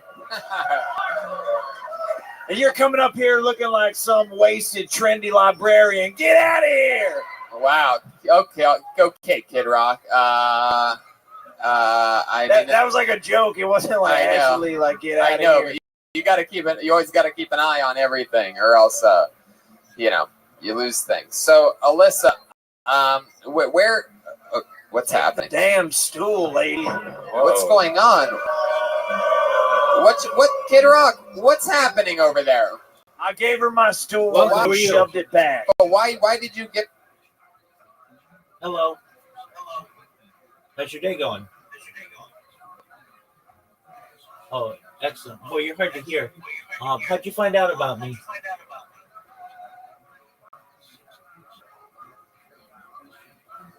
Oh, I can't hear you. Are you speaking into the microphone?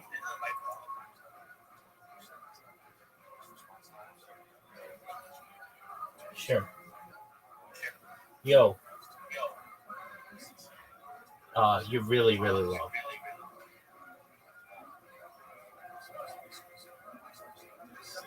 That's a. I did. Your user volume's all the way up. How'd you find out about me, Drewski? Oh, okay, very well.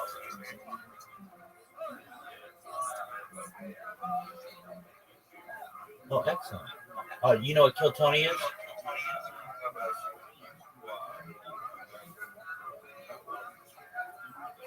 Amazing. Oh, excellent. Definitely. Go ahead.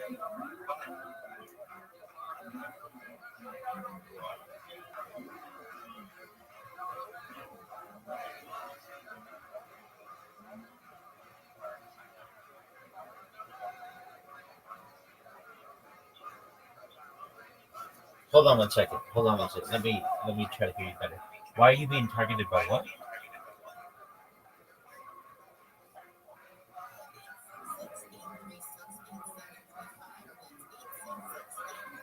What?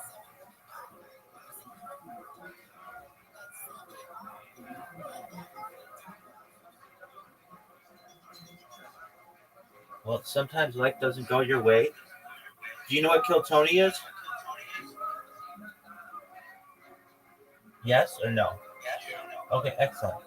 Well, we're just watching Kill Tony, man, and hopefully, if you want, you can just stay in here and the entities won't bother you anymore.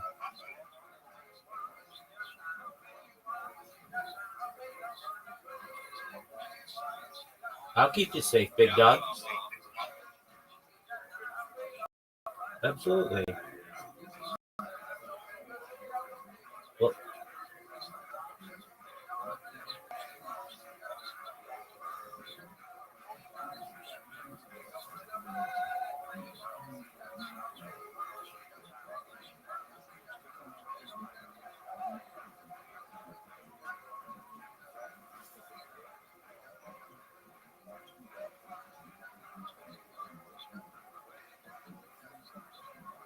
absolutely, big dog. I'm here to support you with any issues that you're having. Feel free to just enjoy if you want, or do whatever you want. But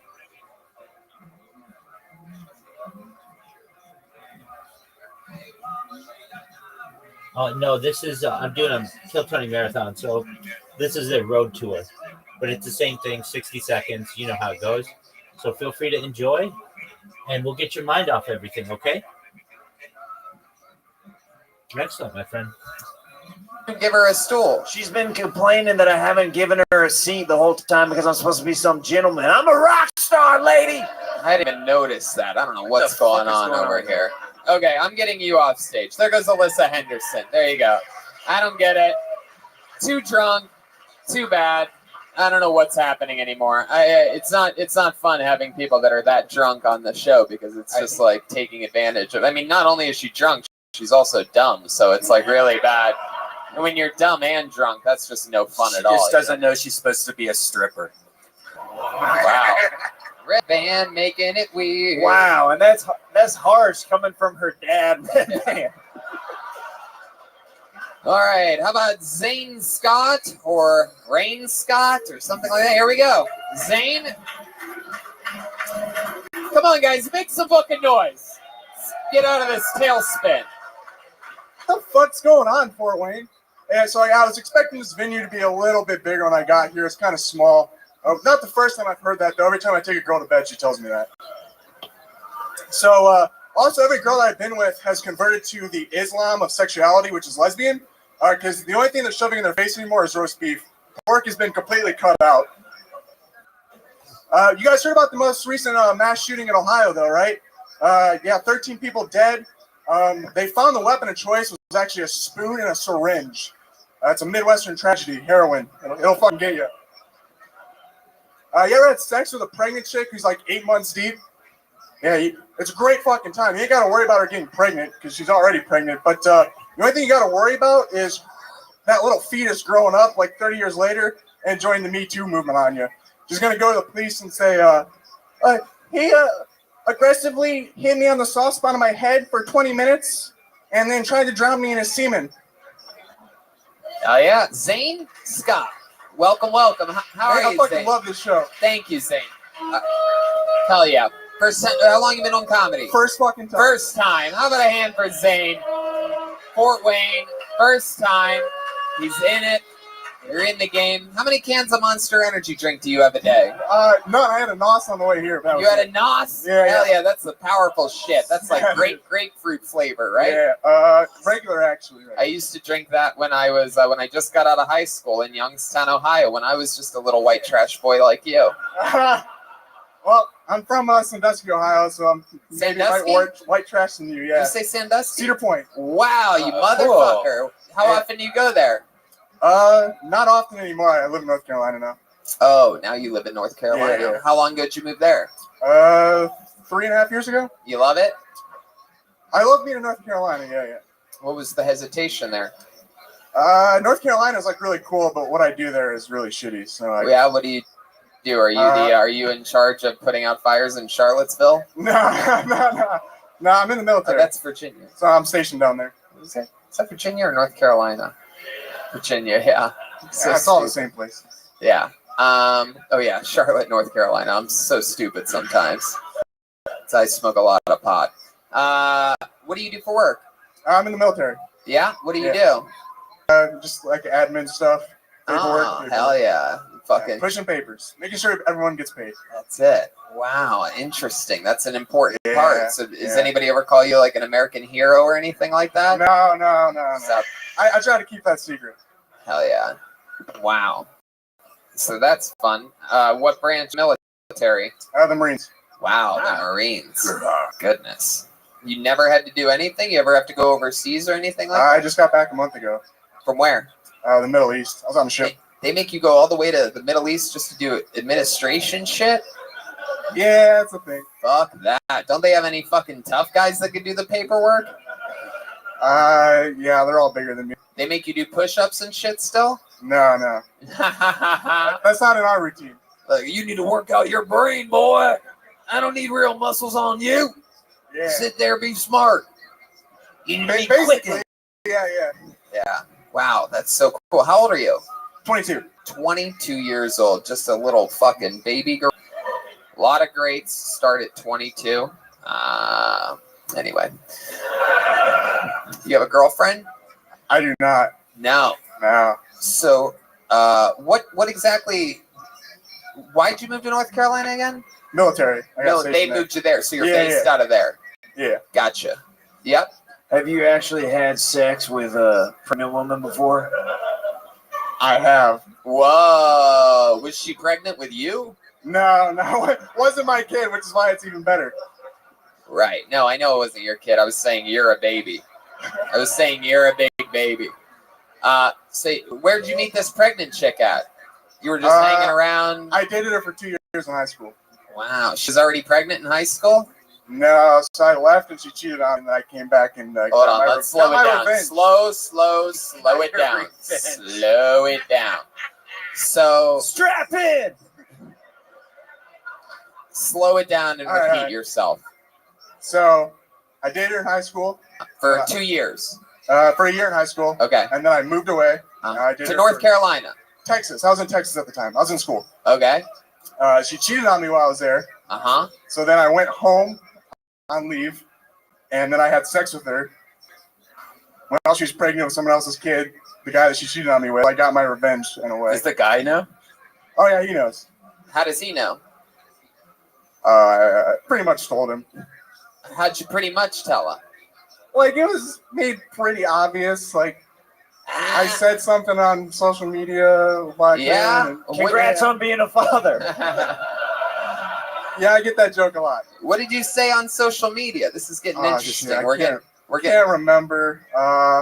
So my thing at the time was Pokemon Go was really big, and that was the excuse on why we were alone, is we were playing Pokemon Go. Oh God! So a lot of people found out about it, and they talked about Pokemon Go got bitches being wild these days. Wow. You cream pied in a pregnant woman and blamed it on Pokemon Go? Yeah. And then you're like, gotta catch them all. Yeah. How pregnant was she? Like, she wasn't that deep. She was like 8 months. I think a month and a half, if I remember. 2 months. So she just had some cum in her. She did it.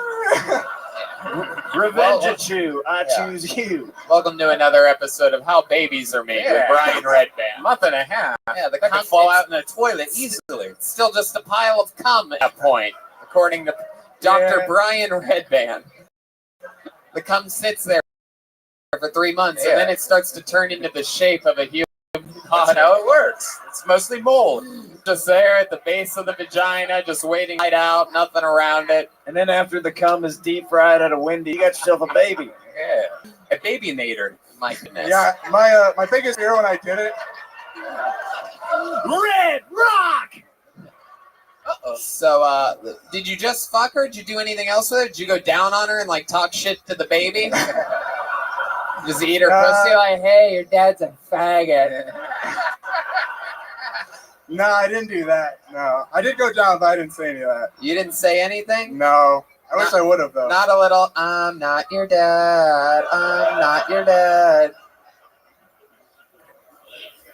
Have you hooked up with her again since she had a baby? Yeah. Whoa. Look at you, I you got little the fucking. trifecta going on before, during, and after. Did it feel Wow, different? all three trimesters. That's incredible.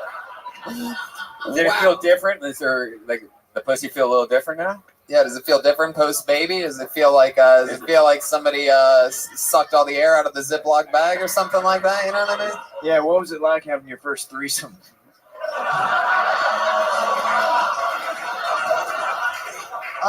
No, I didn't feel any different. Yeah. What do? You sneak over there when he's at work or something? No, they're like apart now. Oh, hell yeah! I kind of probably played a part. So how old's the kid now? I have no idea. 2 years? 2 years, something Maybe? like that. Dude, I don't know. I just come in this chick, all right? My goodness, that's incredible. Out of habit, have you ever been fucking the chick and just go and shoot the load on the 2-year-old? I mean, that's how it all started. No, I've never scooped that. According to how Red Man's babies are made, you already came on the baby a few times when it was in the womb, when it was just a pile of cum. No. Wow. Anything else interesting about you, Zane? What else do you do for fun or work or whatever other than military paperwork? Is there something else that, when you're not hooking up with your Pokemon hoe, that you're into? No, not really. No. Just Really? play games and drink alone. You drink a lot? No, not a lot. Why do I feel like, even though you live by yourself, that you sleep in a bunk bed? I'm getting bunk bed vibes from you. Like you sleep on the top bunk. It's just a habit. No, I don't sleep in a bunk bed. There's one in my room, but I don't sleep in it. There's one in your room? Yeah. Wait a second. So the rooms are built for 3 people, so I sleep in one single. Hold on a second.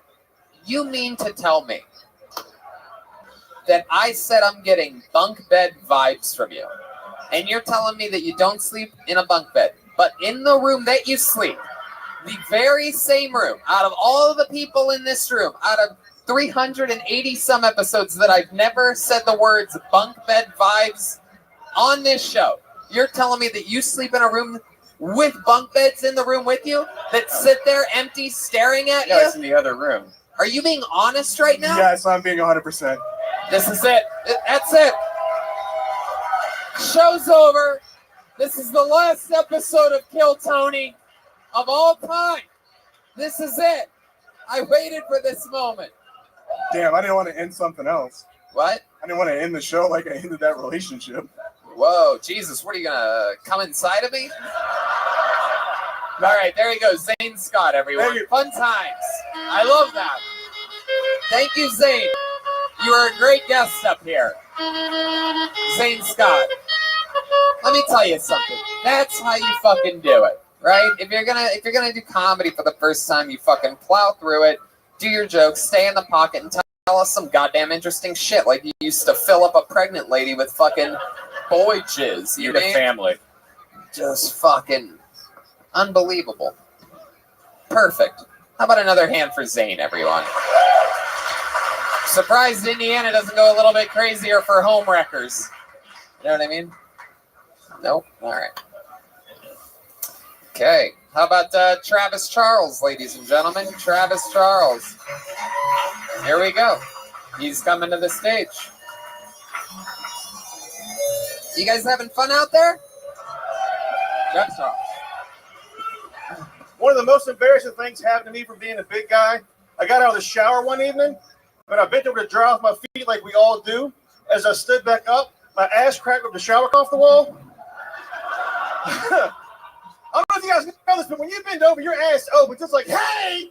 And if you don't close your curtains, it makes those ripples and bunches up on itself. Well, I bent over too close to my curtain. Let me tell you something. If you bend over and something goes in your ass and you put it there on purpose, it's terrifying. I got scared. Ass grabbed the curtain. I was like, oh no, he's trying to finger me. Like, and I jumped forward, pulled the whole pole, curtain, everything down on the floor. I am like, oh my God, this is not a good look for me. My girlfriend's been like, oh my God, are you okay? Go away. You don't want to see this. We do not fuck enough now as it is. That's it. That's good. Travis Charles.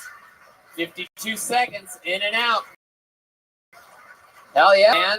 How long you been doing comedy? 13 years. 13 years. Hell yeah. Too long. Well, I mean, that is a line. Where you been doing it? Started in Richmond, Virginia. Now I'm from Dayton, Ohio. What made you move from Richmond to Dayton? The Midwest has way more comedy than Richmond, Virginia does. Huh. Interesting. So Dayton's the home base, huh? Yep. What do you do for work? I am on workers' comp. Whoa. What'd you get hurt doing? I fell through a woman's basement stairs. Oh, just like the last comedian. It's basically the story of his life. You fell through a woman's basement. What was the last word? Stairs. Stairs. Oh, or shit. one single step. I fell mean, through like, it. Isn't it? I mean, were you that big then? Yeah, 300 pounds. I was like 295 Heck then. yeah. So Welcome to another episode. This is a special Red Band Relatives episode of Kill Tony. So many people shaped like Red Band here. It's all right. That's fun. So you weighed that much when you went through the stair, and you still get paid for that, even though you're big? Yeah, because workers' comp, it doesn't matter if I jump through the stairs on purpose. As long as I was working, I get workers' comp. So what, you broke a leg? No, I sprained my knee, and I pulled my lower lumbar, and I twisted a vertebrae. Jesus. Wow, my goodness. What stair was it? The third one down. Oh. Was it I was more embarrassed that the stair broke because the woman was following me, so I was like, ha ha! It just kept going down the steps like nothing happened. Yeah. Was it a rotten stair? Like what? It was probably a 100-year-old house, but it was a 2-inch plank that I just kind of blew through like it wasn't even there. Wow. And she had just came upstairs and cutting the light on for me, so I felt more like shit because I broke it. Did you hook up with her? No. You know what they say, one in the plank. That's right. Two in the plank. Heck yeah. Travis, you have a girlfriend, you said, right? No, I have 2 years going through my second divorce. Second divorce? Yes. Heck yeah. So you're breaking up more than just stairs. I sat down and cried that day. Yeah, I sing serious songs too, folks. Yes, you do. You are nice. Badass. Why did you choose Dayton, like not like Columbus or something? Because Columbus is way too big, and it's too many comics that like are just open mics have 45 comics in them. Dayton's kind of centralized. Cincinnati, Columbus, an hour away. Chicago's So like you'd rather be the big whale in the small pond? Always been the Hell yeah. That's me. Heck yeah. So you're going through a second divorce, so how's the Dayton and Dayton doing? What are we talking about here? You on fucking... I am way too confident for the way that I look a lot. Like, it's sad. Yeah. I'm not proud of all of them. Of the chicks that you've been with? Yeah. Because you're with bigger ladies. No, not all the time. Yeah? I fell in a 120-pound girl a few weeks ago, so. Really? Yeah. Wow. What stairway did that happen? My goodness. Where'd you meet a 120-pound girl? What crack house was that? 3 in the morning. Wow. 10 or 3 in the morning. Yeah. Fuck. Yeah. Was it the drunk girl that got called up earlier? Just kidding. She's not 120 I didn't pounds. see her face.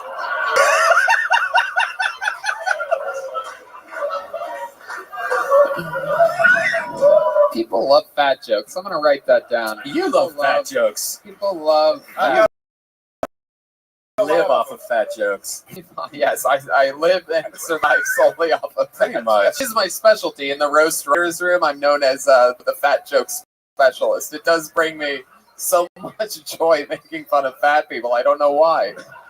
But we've all heard it our whole lives, so it really don't really bother us. People just laugh. So it's No, of course, you have no choice. I mean, don't. What the fuck else are you going to do? No. What are you going to do? Just cry about it? We know losing water weight is not that easy for you guys. No. So, I have high blood pressure, so I retain water.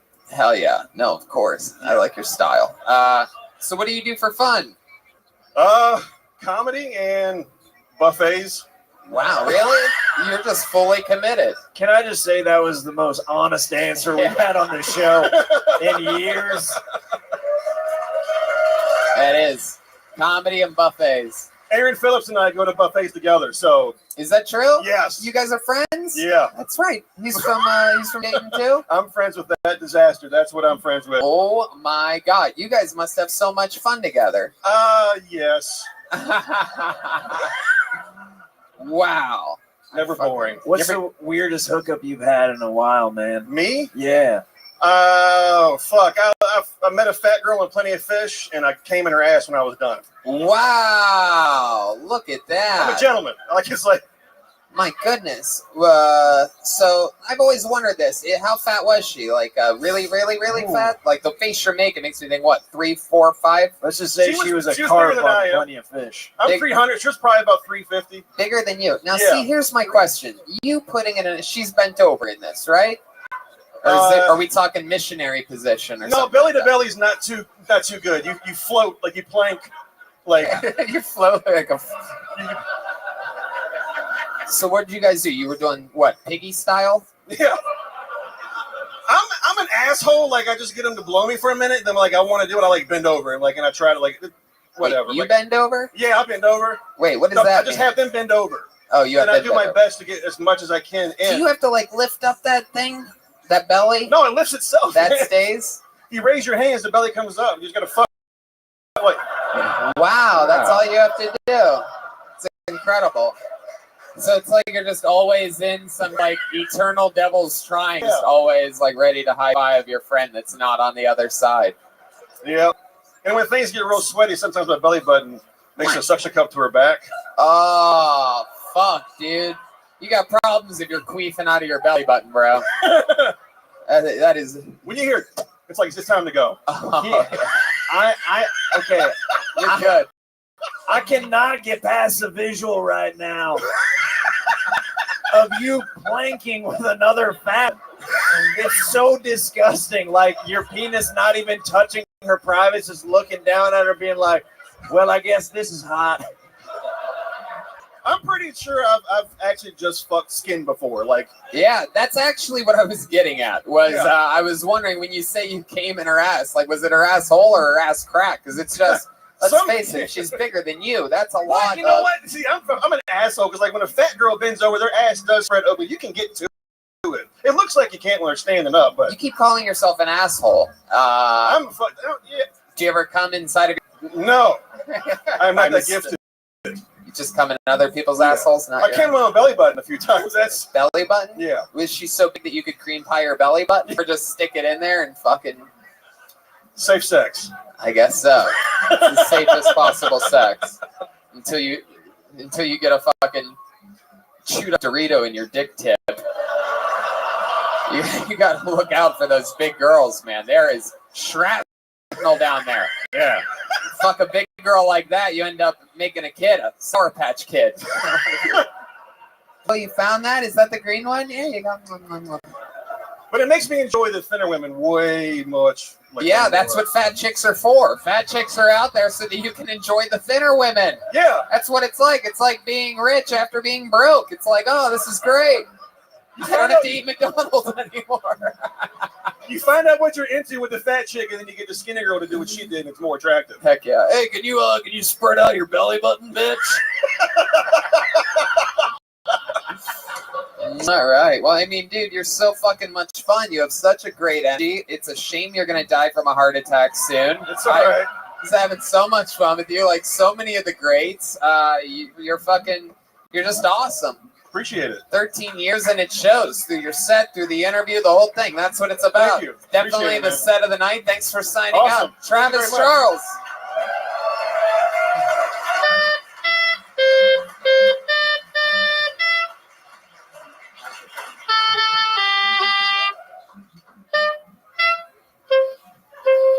From that ledge, my friend, I wish you would step back from that ledge, my friend.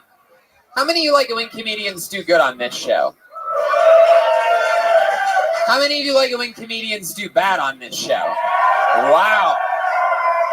Jeez, looks like you've gotten a lot of what you like here on this episode.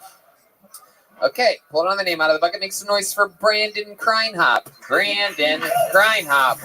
Da-na-na-na-na. Brandon Kreinhop. Here he comes. One more time for Brandon Kreinhop. For years, I had underestimated how awesome blowjobs were because I was getting them from someone who wasn't good at it. The first time a girl ever went down on me was kind of a disappointment, right? But my mother taught me that you get what you get and you don't throw a fit. But at the same time, I couldn't help but thinking, is this it? You know, it's like a hot new round and you finally go and the food's just okay. It's not bad, it just didn't live up to the hype. It's kind of what this blowjob was like. So years later, another girl was nice enough to blow me, and this changed everything. Because it was like going back to that same restaurant years later, and you had no idea that they hired a new chef. You just casually ordered the usual, I guess I'll have the blowjob. Yeah, I want you to cut my balls. It's the only reason worth coming for. Wait, you mean you don't upcharge for that anymore? Well, shit, give me a blowjob then. Then a steaming hot blowjob comes sizzling around the corner, and you try it, and you're like, holy shit, this is amazing. Is this a new recipe? That's my time. Thank you, guys. Hell yeah, Brandon Kreinhop. So let's talk about the details, man. The only thing you're missing there is everything. It's like, let's talk about, if you're gonna talk about getting a bad blowjob, like what made it a bad blowjob?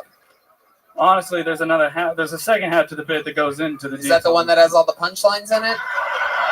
This was admittedly an abridged version. Okay. Well, how about you just answer my question, then we'll see if we want to hear the bit. The reason the first blowjob was bad is because she was Chinese. Oh, is this true? Chinese bad blowjobs? I wanted to ask you, Brian, because I'm following you on Instagram. I'm like, hey, he knows what's up. We know that Asian persuasion. They tend to have smaller mouths because their faces are moon shaped. Oh, I once had for years. I was with a girl that was half Chinese, and the blowjobs were good. Good blowjobs. Yeah, because it was that half American doing the job. Yeah. That's what she was, an ABC, an American-born. It wasn't actually. She was American-born, and the other half was Colombian. That's a good blowjob part came from. I'm pretty There's sure. a billion China people. They don't get that many people because everybody's blowing each other. She was born in China. Where'd you get this blowjob? What massage parlor? College? Yeah, we met in college, freshman year. We dated all throughout. Freshman, Chinese born. Yeah, So, I snatched her right first day. Was she super Chinese? Oh. You want to go on a date with me? Well, that was me coming after her. I'm quarter Japanese, so there was a little racial tension on my. Really? You're a quarter Japanese? Hopefully it's not the penis part. It's only the penis part. Oh, really? I'm bad at math, so I usually overtip. Wow. Oh, okay. So, you were with her just one time, or you were with her for a while? 4 years. 4 years of bad blowjobs. I opted out of them most of the time. I was like, you don't have to, sweetheart. What were they teethy? Just in comparison to the next girl who did it, like I was like, all right, I guess this is just blowjobs. I was Like, what this was is she they are. doing? Like, you have just to be able- nothing. She's doing nothing. So she would just like put her mouth like on it on the outside, or she would just sit there. Yeah, man, show Tony real quick what she was doing. So it was kind of like, this if I had to give a demonstration. Wait, what? Okay. Never mind. No, yeah, it would just go in and out, and there was no lingual action. You know what I mean? But I was just grateful that. Okay, let me ask it to you this way: what was the good blowjob like? What was the difference? Oh, dude. So you remember your whole life when you heard the Star Spangled Banner? You're like, it's kind of cool. I like it. Yeah. Well, remember the first time you heard the Jimi Hendrix version? Yes. It was a lot like that, guys. Wow. I thought you were going to drop another bad analogy on us. Pretty good. By the way, Pretty good. By the way, that should just be your entire joke that you just did. That's the end of it. Have you ever thought about that? Trying it a different way? The restaurant analogy, switching it out for the national anthem analogy? Yeah. Yeah, well, you should do that. Yeah. For sure. 100%. Yeah. No doubt about duly it. noted. And even what the second part is, you could just mix it with that. And it'll be better, unless it's all about restaurant bullshit. In case it couldn't possibly work anyway. How do you feel if I ended it like this? Like, she was an American too, right? She made me proud to be one too. She made me want to wear a MAGA hat if it stood for Make America Gag Again. Yep. I'll throw that one out. Yeah, I know. I had to know. I had to ask. Hey, can you do the Jimi Hendrix analogy again? Nah. Don't do it. All right. Well, that's fun. So where were this? Did you date this good blowjob girl for a while? I'm dating her now for the last couple months. Oh, that's cool. What does she She's over do? there. Really? Will you mind coming up and giving this guy a blowjob so we can see? Yeah, we want to see what the good blowjob is. How many of you think this guy should get his dick sucked on this stage right now? Give the people what they want. All right, he's not coming up here. Let's not get too crazy. If you come up here, I'll cover you from the crowd with my fur coat. Wow. Oh, blowjob music. Hell yeah. Blow the whistle. Wow. So, what does she do? She's a bartender. Bartender. Yes. Heck yeah. So, what do you do? I'm a salesman. Yeah. What are you selling? We're supposed to sell turbochargers, but we ain't got any. Turbochargers? I work for a trading company. We're gonna buy shit. We're gonna buy turbochargers from people and sell them to someone else. Turbochargers. It's the getting them from someone else part that we haven't done yet. Yeah. There's a lot to unpack. Yeah, I don't know that it's worth it even. I'm a salesman. Man, you've already sold me because I want what I can't get right now. I got plenty of nothing. Loads of it. Are they turbochargers for like electronics or your car, like a supercharger? Vehicles. Cars. Automobiles. So, how about for fun? What else are you into? Any hobbies or anything like that? You seem like the kind of guy that sleeps with 2 body pillows. When I'm not doing that, I play guitar and drums. Play music my whole life. Oh wow! Yeah. You do any singing? No. In the car. Yes. Just guitar? Yeah. And drums. Drums. No, it's a shame. Not much of a showman, if you couldn't tell. Right. I'm more of a, I'm in the back. How long you been doing comedy? Last couple of years. Last couple of years. But you just sort of dabble in it. Where are you from again? Shelbyville, Indiana, half hour south of Indy. Wow. What's that known for? What's around there? The Nestle factory? A lot of methamphetamine. A lot of meth? Have you ever done meth? You have a lot of friends that have done it? Wait a second. I have friends who've lived around people who've done a lot of meth. That's as close as I've come to it. You've been around them while they did it? Nah, I'm pretty sheltered. My parents usually don't let me hang around with meth heads. You still hang out with your parents still decide who you hang out with? How old are you? 23. 23. You live with your parents? No, I live with my friend. With your friend? Yes. You guys have bunk beds? No. We sleep in totally different rooms. Wow. Now I don't believe you the way you said it like that. I just to clarify. Right. Different rooms. Yeah. And that's where your girlfriend comes and gives you good blowjobs. Yeah. The first time you got a blowjob, how long do you think you lasted during that? We didn't go till the end. You didn't wait. You didn't go till the end? She did not blow me until I ejaculated. So you were having sex with her? Yeah. And then you're like, oh my god, I'm gonna come, and then she fucking took over? No, we started. She blew me first, and then we fucked, and then I came. Oh. I hate to tell you, it's not the best blowjob. Right, yeah. It's the best I've gotten. It's true. It's for my track record. Wait till he finds out how good blowjobs can actually be. Dude, wait till I move out of Indiana. Who fucking knows? What'd you say? So wait till I move out of Indiana. Who knows? Well, are you going to move out of Indiana? Yeah, I like to think so. Well, that is not the means no. That is not the spirit of someone that ends up moving out of Indiana. That's the spirit of a man who dies in Indiana. I think Indiana forever. It's hard for these people to laugh at it, but everyone around the world's like, ah, laughing at you guys not laughing at not moving out of here. How sad. It's not. We used to be like you though. We used to be like you. We used to fucking live in Ohio. We go to the family video, rent a movie. Yeah. You know what I mean? Yeah, coming a pregnant chicken call tonight, man. Yeah. That's it. I was thinking this. I like the mustache. Like, you kind of look like Chris Cornell a little bit. I don't know if anyone ever told you. Like, yeah, probably about 450 people have told me that. Really? Yep. Well, I'm going to go fuck myself then. Yep, this is not my... But how about, have they ever said you look like if Chris Cornell was a tweet, call you Little Spoon Man? Yeah, I mean... Damn, good thing no one ever said that. Clearly there's a reason why no one's ever said that. Because it's not good. Yeah. I had to try it. There you go. Brandon Kreinhoff, ladies and gentlemen, back to Life Goes Brandon. Very exciting.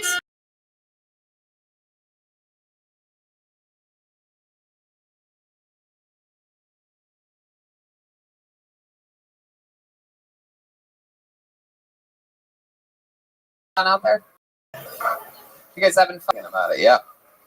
Back to the bucket we go, go, go. Put your hands together for Jesse McIntyre, everyone. Jesse McIntyre.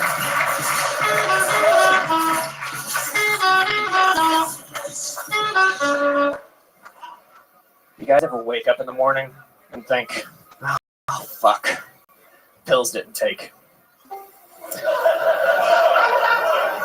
Get again tonight. Maybe I'll use the gun. It's funny because I'm suicidal. My therapist tells me that I use humor to avoid talking about difficult topics. And that really upset me. So I said, you know what? Chicken butt. And I said, you know why? She said, well, Jesse, your father was emotionally unavailable. You never learned how to process emotions yourself. And I said, no, chicken thigh. Oh, chicken thigh. Chicken thigh. So I'm a recovered heroin addict. Hold your applause, please. I've been off the horse for about a year now, but I still do smoke weed and freebase my antidepressants. Thank you. All right, Jesse. I've always wondered what it would be like if Aaron Phillips went on Queer Eye for the Straight Guy. Look at you. Got your life all together here. Welcome to another episode of Comedians Shaped Like Red Band. It's the theme from, what is this? The theme from MASH? Like mashed potatoes? I don't get the reference. Is it bedtime? I don't know. Is it? The MASH theme was on. All right. Did you have fun, Jesse? Yeah, it was a great time. How long have you been on comedy? Like 9 months now. 9 months. Heck yeah. You're about ready to pop any day now. 9 months. There you go. Is that Inside Out? No, it looks like that, but I swear to God, it's not. Wow. I got it at Walmart. If that A lot of people mention, is the shirt inside out? Yeah, I get that like all the time. That's how you know it's a really cool shirt. When everybody's like, hey, I think your shirt's inside out. That's like the whole new trend. It's like the inside out confuser. That's fun. Not a lot of people wear shirts with the design of what the exterior of their heart looks like. That is a scar tissued organ. Does appear to be. Methadone will do that. It's one of those you got to picture it if you're listening to the podcast. Looks like a damaged heart. So, what's your story, Jesse? Like about a year ago, I stopped doing heroin and then started doing comedy to kind of replace that rush. Heck yeah. Yeah.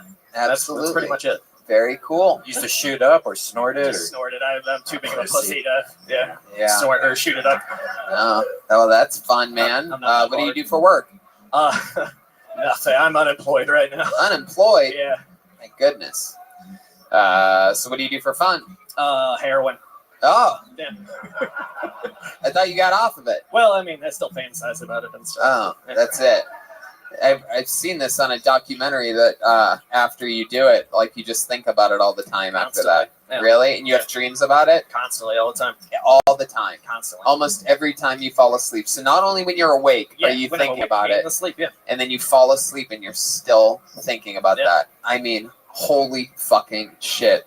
I cannot wait to try heroin one day. I mean, I'm just counting down the days till I get that fucking terminal illness diagnosis. And I just disappear to Joshua Tree and just bury myself. Did you have overdoses? Like, did you overdose? Is that what made you quit? Or? I mean, a few times, but nothing like No obviously fentanyl. nothing killed me. Yeah, no. Wow, my goodness. So, were you a big guy when you were on heroin too? No, actually, I looked great when I was on heroin. Really? Fantastic, yeah. So it started. So you're eating a lot to sort of Twinkies and just everything. Really? Yeah. Actual Twinkies? I love a good Twinkie. How often do you have Twinkies? A couple times a week. Wow, you're like old school fat. Yeah. You're like a fat guy from the late 80s or something like that. You're a throwback. I'm like a hack fat guy, yeah. Yeah, absolutely. That is cool. Wow.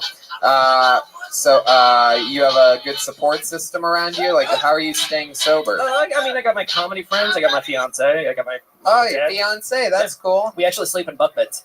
Is that true? Yeah. Really? Oh, okay. Oh, that's weird. That's a weird thing to lie about. Dude, you just admitted to doing heroin and dreaming about it. We're gonna believe anything that you say right now. Yeah, for sure. But I believe that you and her slept on bottom bunks, for sure. Where'd you meet her at? Work. Yeah. Just before I got fired. Yeah, what was that job? Starbucks. Starbucks? Starbucks. Wow, you guys met as baristas, huh? And then what? One lunch break, you guys are sitting around. She's like, I'm in the mood for something a little bit venti. More like a tall, but I had quit, and then we started hanging out, and then we started making out. Wow. Tale as old as time. Damn, I like that. How long have you guys been together now? Coming up on 3 years. 3 years. When are you gonna get married? It's tentative. We don't have a. Jesus Christ! There's some people that. Is she here tonight? No. Oh, good. Oh, that's fun. Well, cool, man. That's very exciting stuff. And you said 9 months on stand-up comedy. You love it? Yeah. You go up a lot? Yeah. Yeah, Kid Well, Rock? I try to. Yeah, I'm just curious. You joked a lot about suicide. Have you ever tried committing suicide, or? I mean, what do you think the whole heroin thing was? Well, a lot of times when people shoot up heroin, it's for the joy of heroin. It's not like they're not trying to kill themselves. Just end it all, man. Really? Yeah. But you never did enough to actually accomplish it? Obviously not. Wow. Yeah. But you got to try harder, man. Do you ever have any flashbacks, or do you ever you're sitting at a red light and your hand starts melting or anything crazy? I mean, like it's that? not like acid. Right. No. You could have been the first ever to have heroin flashbacks. That's a. If I do, I'll let you know. You'll be the Right. first to know. Right. Interesting stuff. All right. Well, Jesse, I'm glad that you found stand-up to replace your bad habits. There he goes, Jesse McIntyre. So, before we go, we had a comedian on the first show that was different than everybody else that was on stage during the first show, and I promised him a spot on this show, so here he is. Ladies and gentlemen, Isaiah Gray doing a brand new minute.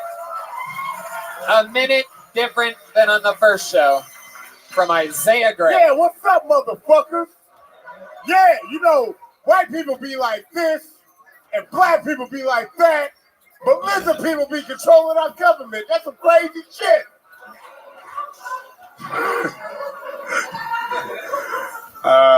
Shit, I forgot the jokes already. What up, though? I'm bad with my teeth. I had a bridge in my mouth recently, but then I lost that bridge, and now it just gave me a lot of fear lately, because if I move my tongue around too much, my teeth come out my mouth. So I'm in very terrible conditions for eating pussy at the moment. Because you can't be eating somebody out, and then your teeth fall into them. Because, my teeth, that bridge cost $3,000. That's the most valuable thing going inside of them during that exchange. My dick is whack. It's probably worth a rebate. You get $4 back, and it's all in change, but it's not change, none of it's quarters. I don't want that call from somebody talking about, that they pussy got the gum disease known as gingivitis. And then they got to do a Listerine douche. That's some bullshit. I'm sorry about that. All right. Fuck yeah, Isaiah Gray. Absolutely. That's how it's done. Another new minute from Isaiah Gray. Heck yeah. My goodness. So that's true. How did you lose your bridge? This dumb shit, man. Dumb shit? I like candy and I floss bad. That's pretty much it. But you had a $3,000 bridge put in and you lost it, or it's broke? Yes. But to both? Yes, Yeah. to both. You Yeah. broke it and lost Well, it. I got it somewhere around. Right. You ever think about taking out your teeth and eating pussy? Because it's an interesting excuse to not want to eat pussy. Yo, man, babe, I would, pussy. but my bridge is broken in my mouth, so. Nah, eating pussy's great if you ain't a coward, I'm good at it, so. But my question is, you said that it gives you trouble eating pussy.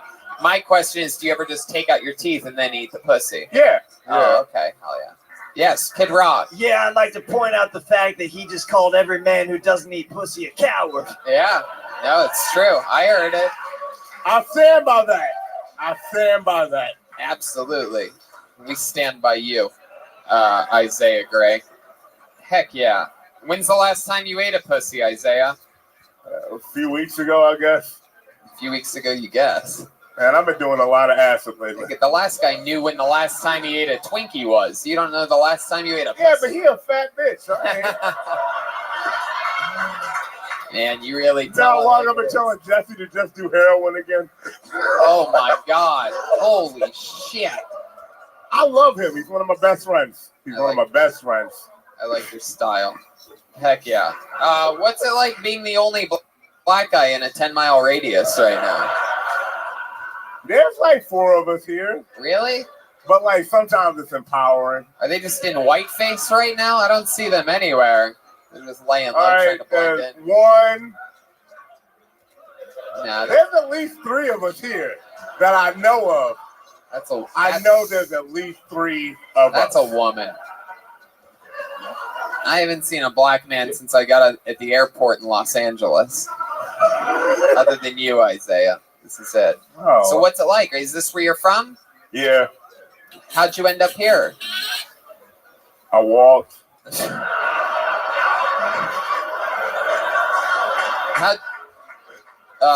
What are your parents? You close with your parents? Huh? Yeah. Like my mom, if she hears this podcast, she's gonna be real mad about them teeth because I'm on her dental insurance still. Damn. Wow. Son, quit eating pussy. Keep your teeth in. How many times do I have to tell you? What does your mom do? She does. I think she's a counselor for the VA or something like that. She works for the VA. I think she's a counselor. All right. You're on my PPO insurance, but I'm not down with you eating OPP. Oh shit. Wow. How about you? What do you do for work? Man, I told you earlier, I got fired from that restaurant. Oh, you got fired from the restaurant. Why'd you get fired again? I took too long to take a drug test. Oh, that's right. His teeth kept falling in the soup. You took too long to take a drug test, so you basically mean that you refused to take the drug test. No, I took it, but I took it on my own leisure because they made it sound like I could. Right. And then they were just like, nah, you're supposed to go do that drug test when we sent you. And I'm like, What nah. restaurant makes you do a drug test? Like, this is question. pretty fucked. I've worked at 100 restaurants. Oh, Proximo in Fort Wayne, Indiana. It's a Latin fine dining restaurant, Proximo. Wow. How long did you work there for? Like almost a year. Yeah, that was just their way of firing. They wanted to fire me. That's Right, it. Yeah, I know. yeah, that's exactly You don't fire. Who does a drug test at a restaurant? Yeah, that's right. fucking And stupid. especially the black guy. It's like, we know you do drugs, dude. Like, it's like if you test him, you're going to have to fire him. I was a 28-year-old busser. Of course I was high doing that job. Exactly. Like, We have all worked at restaurants. Completely fucked up. I think they deserve some bad Yelp reviews, in my opinion. Yeah. Heck yeah. put my name in all of the reviews. Like, y'all niggas whack for firing Isaiah. He was the shit. Put in the Yelp review. Are you guys against eating pussy? Yeah. If there's anybody that knows anything about burning bridges, it's you, Isaiah. Anybody hiring out here though? Heck yeah. Yeah, you're gonna get a job tonight after that story. That's actually an interesting. Is there anybody here that that could hire Isaiah for some work? I bet there actually is. How about you? What do you do for work, sir? You print T-shirts. You need a guy around the warehouse that could help you out. You guys could have like a really cool some type of oh fuck it. Really? When can he start? End of August, they lose a few people. You want to make T-shirts? I was trying to get that job eating pussy. But... Oh, well. There you go. Isaiah is unemployable, it seems. Yeah, I'll take that job, though. There you go. You guys are going to exchange information after the show. Kill Tony, changing the economy of Fort Wayne, Indiana. Hell yeah. How about one more time? Good enough for Isaiah Gray, everybody. There he goes. We did it. There you go. Another one down the hatch. Another episode of Kill Tony, the Fort Wayne episodes. How exciting. What a fun.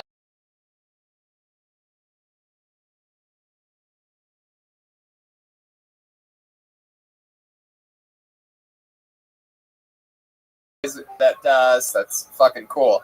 We got. I joked about it the first show yesterday. We got all the people that go out in Fort Wayne out in Fort Wayne. Yeah. This is the entire social scene, it seems. So thank you guys so much for your loyalty, and I know so many of you drove from different, obviously very far.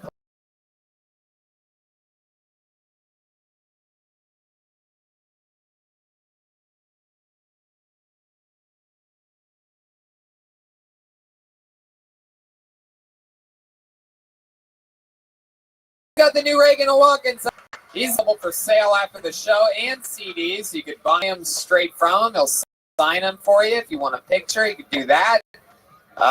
He's got new up Jeremiah Wonders and a bunch of other fun things. Anything else, Jeremiah? Yeah, the Danish and O'Neill episode is dropping on Monday. Jeremiah Wonders, and then there's a Roadcast episode with Joel Jimenez and Pat Reagan on our way to There you go. Kill Tony pins and Tony Hinchcliffe pins available for sale after the show. Facial hair optional. And don't forget, Miami next weekend, Key West, Red Band in San Diego, me at the Hollywood Improv. We're going to Dallas, Sacramento, San Francisco. Australia goes on sale in 2 weeks.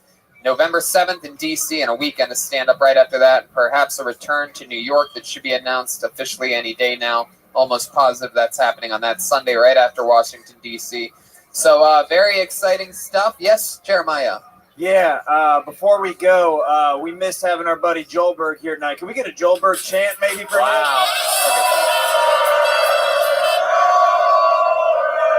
Wow. Love you, Joelberg. There you go. Thanks a lot, guys. We love you. Thank you. Good night.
Hey, this is Rabbi coming to you live from the world famous Comedy Store main room for a brand new episode of Kill Tony. Give it up for Tony Hinchcliffe!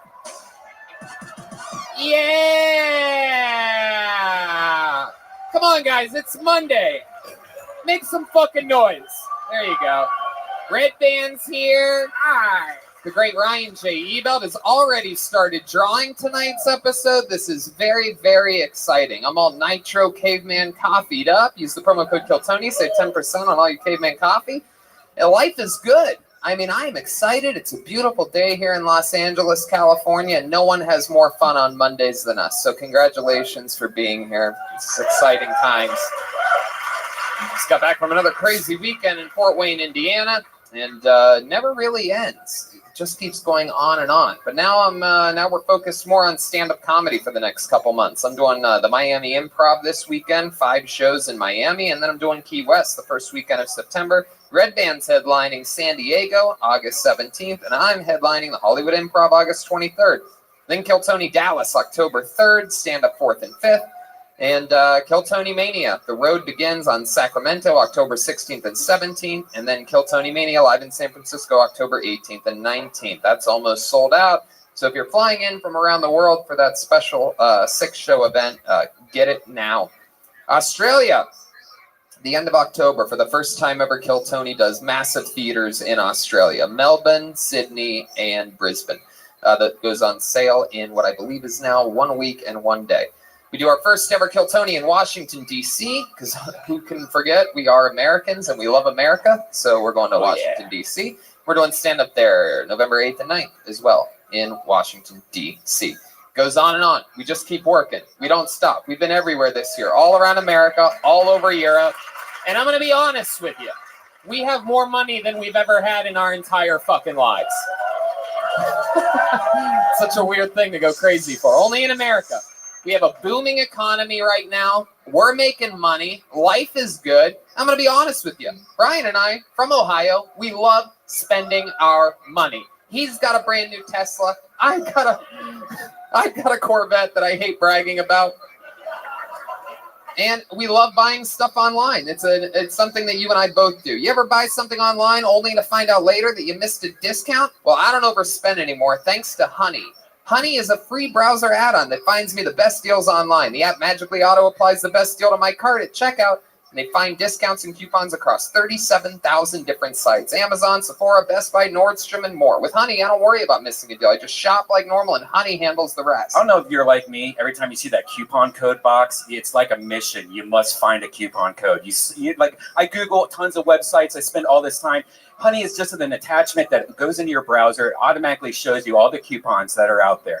And if you use Amazon a lot, like I bought a computer the other day on Amazon, it automatically saved me like $200. And I got it the same shipping speed and everything. It was just saving my money on tax and stuff. It's awesome. It's integrated in your browser. It has saved over $10 million. And the average savings is $28. Yep. Time Magazine calls Honey basically free money. And look, there's no reason not to use Honey. It's free to use and easy to install on your computer in just 2 clicks. So shop with confidence. Get Honey for free at joinhoney.com/Tony. That's joinhoney.com/Tony. Honey, Jesus Christ. Still in the middle of the ad, Brian. Honey, the smart shopping assistant that saves you time and money when you're shopping online. There you fucking go. Jesus Christ, Red Band. Let's just keep pushing it. We're also supported by Cushy CBD from California's top edible brand, Cushy Punch. Extensive lab testing of CBD oil to make sure there is no pesticides, microbial impurities, solvents, heavy metals, all natural, organic, kosher, zero fillers. This is award-winning too. CBD, High Times, Cannabis Cup, Best CBD, WeedCon 2018, #1 edible in MedMen, and LA. It's an LA-based brand, so it's local. Giving back to the community through Cushy Cares, lots of work in the LA wildlife waste system, tree replanting, food bank. They help out the community. Absolutely. It's a real California-based thing. Very, very giving back to the people. You know what I mean? It's just a great product. And CBD, of course, as you know, has been known to help relieve pain, reduce blood sugar levels, reduce inflammation as a natural alternative to opioids or muscle relaxant. CBD vapes can also help smokers get off nicotine. Go to cushycbd.com right now to get your 20% off by putting in coupon code TonyCBD. That's cushycbd.com and use code TonyCBD for 20% off. You guys ready to start this show tonight? Woo! It's not easy. It's never easy. But I am excited about tonight's show. How many of you were here last week for tonight's show? Wow, look at that, the return. I'm for so many people because we had to delay it for a week, and here we frickin' go. We've waited a long time. Oh wow, look, there's the great Aphrodite walking in. Oh my goodness, what a stunning treat. Nothing flat about that earth right there. Your guest tonight, known for their one of my favorite one of the only podcasts I listen to, the Tinfoil Hat. So interesting, so exciting. I'm sure we're gonna hear some great conspiracies and theories here tonight with the great and powerful. For the first time ever on this show, make some noise for Eddie Bravo and Sam Tripoli. Wow, here we go. Here's Eddie. Hi, Eddie. All right, Sam, this way, Sam. Come on, Sam. Settle down. There we go. I'm excited about this. You guys have been taking your podcast on the road live lately. You're doing Indy the 9th of August and St. Louis the 10th. Both of those are at Helium Comedy Club. Bakersfield the 17th. San Francisco at Cobb's on the 13th of September. And in Portland, December 20th. Well, oh, hell yeah. Heck yeah. You guys know a thing about touring a live podcast. Yeah, dude. I mean, like, I gotta be honest with you. I started with Red Band a long time ago. We started in his like bedroom. We were doing podcasting. And now to see where you guys are now, it's fucking amazing. I love both of you guys, and this show's fucking great, right? Wow. I almost teared up there for a second. I know. If you weren't dead on the inside, there might actually... I've never seen a skeleton smile before, but he did it. Eddie, welcome to the show. Welcome to the main room of the Comedy Store. Thank you for having me. This is very exciting times. And, you know, a lot of crazy people sign up for this bucket, and I've never felt safer than sitting next to you right now. I go on the road with this dude. This guy is like one of the few to ever tap a Gracie. Yeah. This dude crushes on stage. And this is his side fucking thing, man. So it's been really fun to go on the road with Eddie. Dude, the guy has disciples out there. It's like fucking crazy shit. And it's like, you guys got to see Eddie live. He's a fucking murderer. He's literally one of the most naturally funny dudes I've ever met in my life. And it's an honor to go to war with him all the time. Very true. And you guys are both, thank you. You guys are both on that show at the Improv, August 23rd with me. Oh, shit. We're going to fuck up that nerd place. The first ever Tony Hinchcliffe and Acquaintances show. Yeah. Everybody has their and Friends show. They're like, you want to name this show something? I'm like, well, they're like, how about Tony Hinchcliffe and Friends? I'm like, isn't that what every like liar does? So they're really booking their friends. I said, call it Tony Hinchcliffe and Acquaintances. I'm going to book a show with hot black chicks who have cool haircuts. That's my next show. That's the Apollo 13 right there. The ones in motherfucker from the future right there. Look at that. Those are Kill Tony legends right there. Usually there's 13 of them, and they look like they're going to the Showtime with the Apollo. So I call them the Apollo 13. From Mars. Showtime Apollo from Mars. So we have the guests. We got Red Band. Everything's in position here. It just brings me to the band. We have a band on this show. They are the best damn band in the land. One of my favorite things in all of comedy. They fucking cut me down at my core.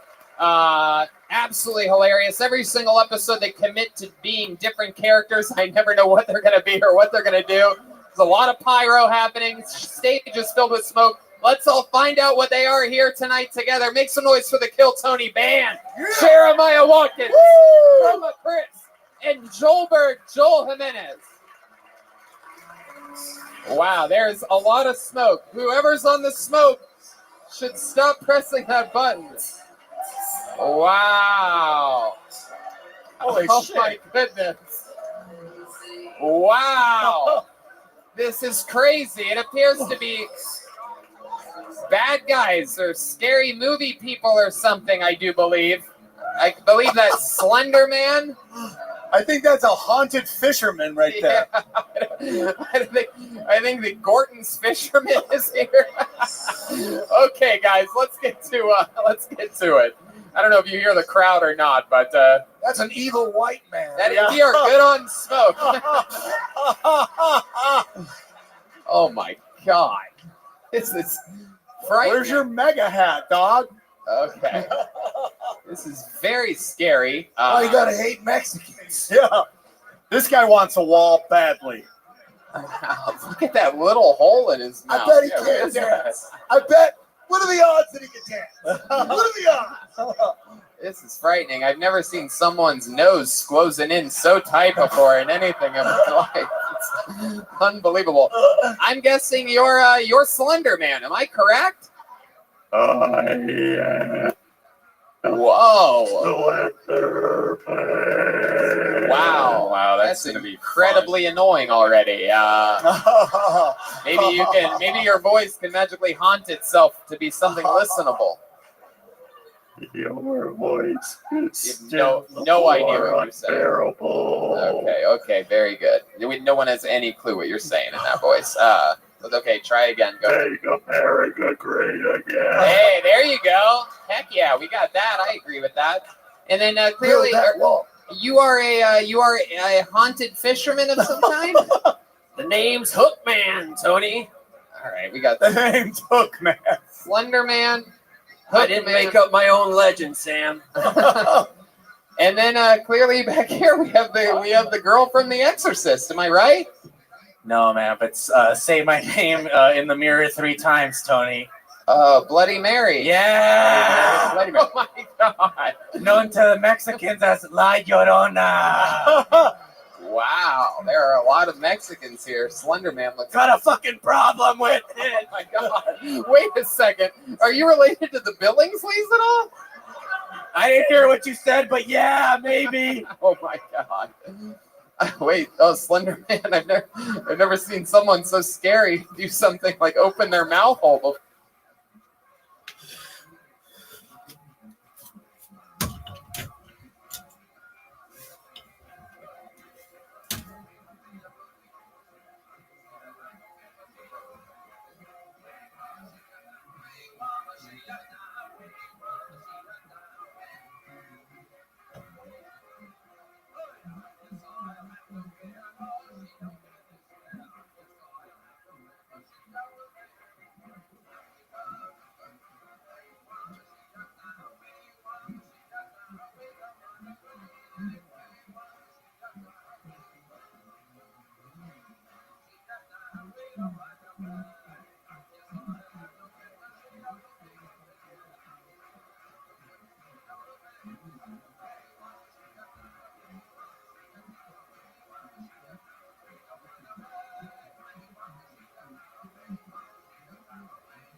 That's the world's smallest glory hole right there.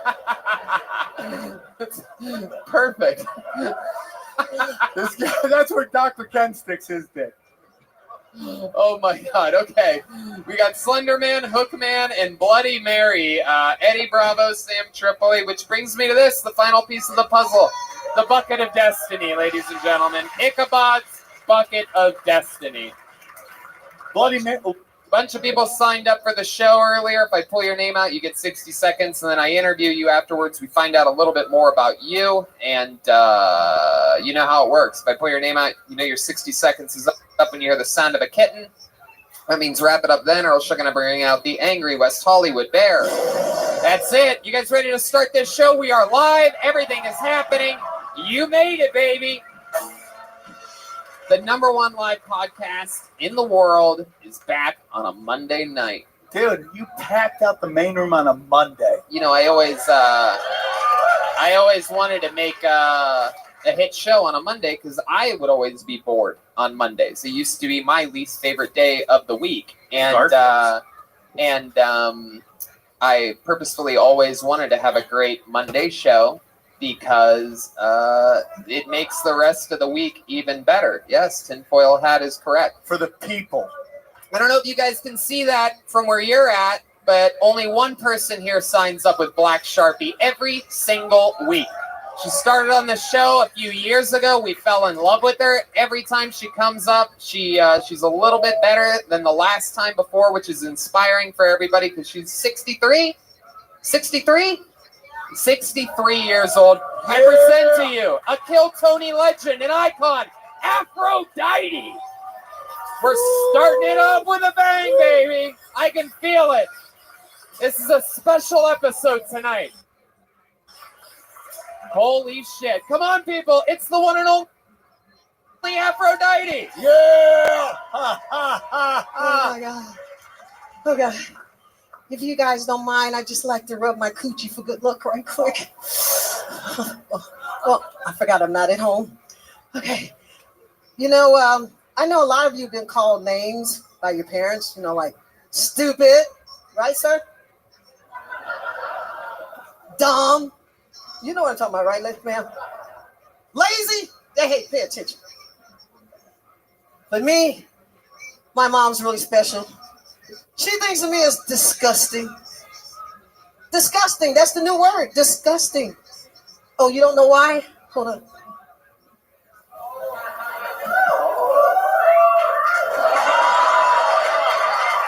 You didn't see this over there. Over there. I'm disgusting. My mom's upset because I won't worship the white Jesus. Yeah. I told her Jesus would have to suck my pussy first. I'll worship him then. Holy shit, Aphrodite coming in I love strong it. tonight. Heck yeah. This is very exciting. Aphrodite came in. For those of you just listening to the podcast, she looks like she is Beetlejuice's hairstylist. Exciting stuff, Aphrodite. Welcome, Yes. welcome back. Thank you. I'm back like a motherfucker. Oh my goodness, you are so gangster. 63 years old. Yeah. You have the spirit of a hoe. Yeah, a hoe. That's exactly what I was gonna say. Took the word right out of my mouth. I'm all right there. Incredible that you can still use your butt muscles like that. Oh, yeah. Yeah. You do a special workout or something, or Yeah. Yeah, I do. what is that? I isolate my ass. Wow, my goodness. Is this your guy? This is Eddie. This is your first time seeing Aphrodite. What do you think of a presence like You should this? see the look on his face. You look like you're in your mid-30s, Yeah, right? Yeah. true. You still getting dick on the daily? Oh, I'm getting it every chance I get. Pussy still works? Yeah, hell yeah. Snapping pussy. I don't know. I don't know. Yeah. Someone's been smushing down that afro. It's a little Yeah, bit wobbly today. Yeah. There's a big dent in it. It looks like somebody pushed it up. You fuck white guys? Oh, no. I like big dick. Oh, wait a second here. Oh, Slender Man is offended by that. What about Mexicans? You fuck Mexicans? Oh, no. I'm strictly dickly blackly. Really? Wow. Yeah. Really? I like that plantation fucking. My goodness, you've never you You don't. took my first joke. Yeah. I wonder what Slender Man's penis is like. What is it like, Slender Man? If you had to describe it, how would you describe it? Because you're so tall and thin. Is it does the dick match the drapes? No. You ever been with a black guy with a small dick? I don't tolerate that. I kill him. Oh, Wow, shit. Jesus! I Aphrodite. can't help it. I get angry. I just want to kill him. Oh my goodness! No, I check. I don't get caught with that kind of shit. I will check your motherfucking It's gotta shit be out. at least what, 10? Huh? At least 10? Oh, I don't give it a number, but it better not be no 3. Don't give it a number, but it better not be a 3. You sound like you were. check. How do you check? I go in the motherfucker's face and look at it. Wow. First date? Hell yeah. The old Kevin Spacey. She does that. Hello. I am a dick meter. I can spot a small dick 3 miles away. Okay. Damn. 3 miles away. Yeah. Sometimes visibility isn't even that far. No, you see, Aphrodite. yes, you can tell by his gait when he walking. If he take a dip like this when he walking, he got Oh, a big that's dick. not true. The NSA would like to talk to you for a second. That could be a gun. First of all, I love black people. I love Yeah, black I love you. people. You black too. Wow. You just don't have that thank much you. melanin. All right, Donald Trump. What do you mean you love black people? Who says something that broad? I love soul food. I just want to let you know I That's love fucked black up, man. people. I love Mexicans. I love grandma twerking. I think it's fucking 2019 right there. I was twerking before all these young motherfuckers. We didn't call it twerking. White bitches always stealing your swag, That's right? right. That's right. We called it shaking your ass. We didn't call it no twerking and all that bullshit. God You damn know, it. I'm tired of these young motherfuckers. I'm tired of them. Yeah? That's why I'm on the mic, because I'm tired of all the young motherfuckers on the mic all over the world. What? Trying to take your dick. When you say when you say young, what are you talking about? People in their 50s? No! Hell no. You know in America, your ass ain't young in no motherfucking 50s. Oh my I'm god. talking about these motherfuckers under 30, getting on all the mics all over the world and telling us old people we too old. Fuck y'all, all you young motherfuckers. Oh my goodness. Look at you. No anal though, right? Anal's out the question. I'm sorry, I like y'all, but fuck you too. Good question, Eddie. You ever have anal sex? I ain't giving no secrets away. My mom is nosy. I told you she'll sneak and watch the show and be regurgitating me and shit. That's a yes. I gotta do something with my asshole. Fuck wrong with you? Oh. You like when guys eat the asshole? I can eat anything. They can eat breakfast on my ass if they want. Oh shit. That's a yes, That's too. fucking breakfast in bed. Whoa, Slender Man. What's going on over here? He looks like he's traumatized. Oh my goodness. Slender Man, are you okay? He just speaks a little dick. I tell it. When was the last time you had some dick? When was the last time? So you had some hot dick? underneath What? there. Oh When my was the last time you god. got dick? This month, I'm glad to say. Oh This my month? god. This month? This month, I I'm had it so all hungry. sucked out. Does anybody have a sandwich? Slender Man. Whoa, Slender Man, welcome to the show. This is exciting with you with your mask off. I like this. Oh, you should call him Suffocating Man. Okay, Afro. You just asked me, did I get some? No, I said, when was the last time you had dick? This month, dick all in This face. month? Are we talking August You or can't 4 brag. weeks? This month isn't something Well, to brag about. he just moved back. Dude, to this LA. month is 3 days, 4 days in. What are you talking about? You're right. Okay. Oh, this is Right. an August guy. Yeah. Wow. This is August dick, Was it right? too hot? Is it a new Was guy? it too hot? Yeah. My pussy or him? Oh, the Weather. temperature outside. No, the weather. You like It's fuck? never too hot to fuck. What are you talking about? What kind of dirty I like talk do you fucking do? in the What kind of dirty talk do you talk? You only fucking certain weather? I gotta have the AC on. If I sweat, I gotta stop. Afro, Oh, if you sweat fucking? I gotta stop. I gotta You have do a fan on. jujitsu, I gotta have dude. a fan on me. you choke out Gracie's That's and you different. stop fucking if you start sweating? Yeah. What?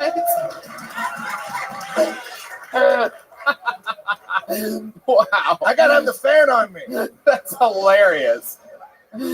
Oh, that's teamwork my right goodness. there. That's like if Brock Lesnar couldn't get his dick sucked while it was raining outside or something like that. What's wrong with these people? Child abuse or something? I got I don't know. rules. Aphrodite, you are also a musician as well as a that's right. comedian, and you have a new song out. Is that Yes. correct? Yes, What's it's it called called? There's a Break in the Road. It's done by Dan U Productions, and Hit with that. What's hit with that hot stuff? that's my new song that'll be coming out shortly. It's a tribute to Prince. Red Band has it loaded up here. Would you like to do a little rendition along with it for us? Can you do I'll that? ad-lib. My vocals is already, but I'll ad lib a little bit, yeah. And then I want to challenge Joe on them drums. Wait, what? I want to challenge Joe on You the want to have a drums. Mexican drummer? Yes, You know how to play the drums? yes. You really know how to play Yes. the drums? Are you fucking with me, No, Aphrodite? I'm not fucking Who are with you, you. Jamie Foxx? I mean, there's been no girls, no women up here, and I got to at least do a little something for the ladies. You know what? what? You know what? Fuck it. You're right.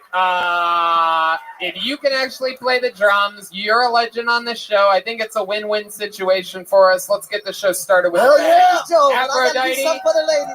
you are the first ever woman to compete in a Mexican drama.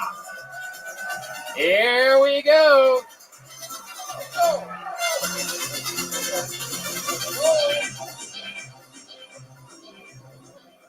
Aphrodite, I'm sure you know how this works, but I'm going to explain it. Whoa, but I'm going to explain it for the audience members. This is sort of crazy.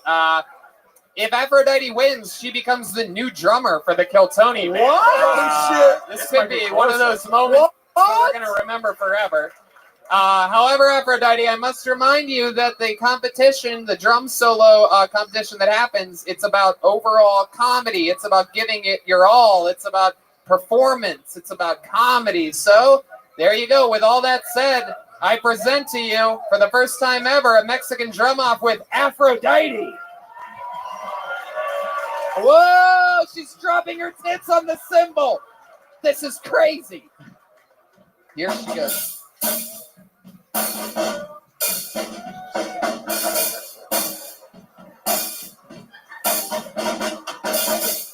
Welcome, how are you?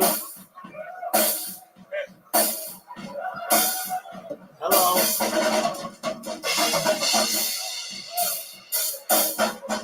Wow, she completely lied to me. Hello. Just watching Kill Tony. All Hope you're right. doing well. Wow. I can't believe you would lie to me like that. I always wondered what happened to the animatronic gorilla from Chuck E. Cheese. Oh my goodness. God. Oh, Slender Man. What the God fuck? damn. That's where we're at? I can't Man, believe you are a racist white guy. My goodness. Gay guys can get away with everything. I'm telling Yeah, you. bitch. Gay guys with little dicks. Well, Aphrodite, put the mic back in the mic stand because now you have to pay the ultimate price. That's all right, You're about to get your fucking ass beat right now. I don't care. Here to defend his throne, undefeated all time in the Mexican drama, and for sure still undefeated, I present to you the one and only Joel Jimenez. Here he is. Here we go. Here he comes. Hey. Any second now. Whoa!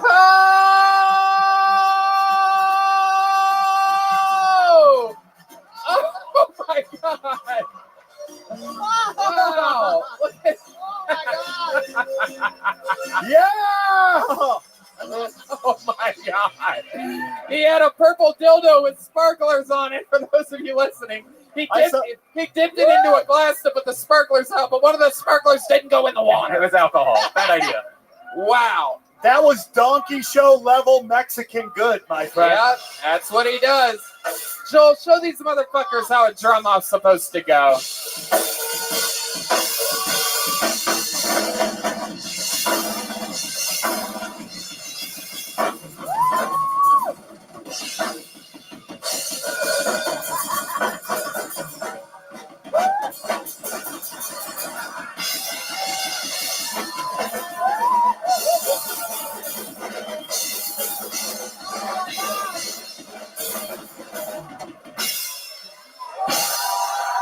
Wow. Yeah. Wowie. It is close. Yeah. That is close. I would want to be the judges. Very close. Go fuck yourself, Aphrodite. Yeah. Coming for my shit, you fucking. Yeah, you young motherfucker. Afro. How many of you guys have Aphrodite winning that Mexican drum off? Look at that. Wow, And how many of what you have Joel Jimenez winning that? There you go. There she goes. It's the great and powerful Aphrodite, Thank everybody. you. There she goes. Thank you, everybody. There she goes. And the show has begun. Well, it's gonna be Aphrodite's got a long ride home on that Underground Railroad tonight, I'll tell you. Oh my goodness. That was great. Well, That's the great. show has already begun. I don't know if you guys have noticed that or not. We have electricity and water mixing here on the stage. Good times. It's a thing of beauty. That's Big Dick It's Joel okay. right there. They got it, Joel. I already have somebody on it. Even the black chicks are like, damn, that Mexican's got a big dick. All right, back to the bucket we go. You guys having fun already? Cool. Pull the name out. We're going to get 60 seconds uninterrupted by Alex Holiday. Here we go. Alex Holiday's getting up. Here he comes. Here he comes. Here we go. Back from that ledge. Back from that ledge, my friend. One more time for Alex Holiday. Hey guys. Hey, all right. So as you guys can probably already tell, I have a deep voice. Yeah, I sound like I should do voiceovers for large animals in kids' movies. It's cool though. It took my family a little bit to get used to my voice change. The first few times my mom called me after it changed, when I answered, she thought I'd been kidnapped. Yeah, she's like, I have a very specific set of skills. I will find you. Hey, relax. I won't sell myself into sex slavery. Bitch. Pardon me, just what are you struggling with? So I was on Twitter and I was scrolling through, and then I noticed that these people opened up a Twitter space and they were reading through the Bible, specifically the Book of Numbers. Okay. And I can't remember which one they started with. I think it was 28, chapter 28 to 35. Okay. And I don't know how to help a Christian come to terms with what it says about what war is like. especially when you can read through Numbers 31 and then say amen at the end of it. Because as far as I'm concerned, understanding the mind of God, and then saying it's love, and then also saying that it'll murder innocent baby boys, and then distribute virgins to its people like cattle. It just kind of helped make me struggle a bit. So how am I supposed to accurately read Numbers 31 and be a good Christian, or any sort of religious person, or even a good Jew, I guess, to be honest?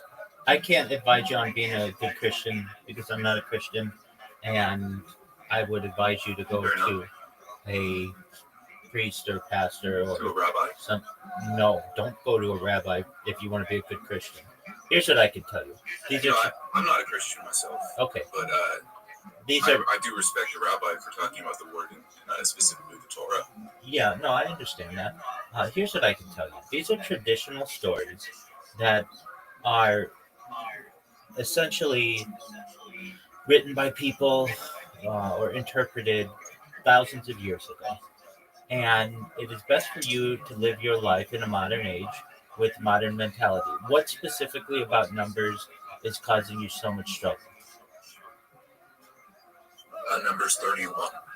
Okay. So, as I don't have the entire Bible memorized, let's go to.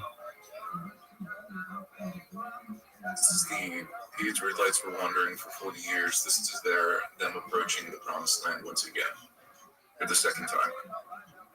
Please help me interpret Numbers 31. Sorry, books and Judges that do mention the strife that they were having with the Midianites.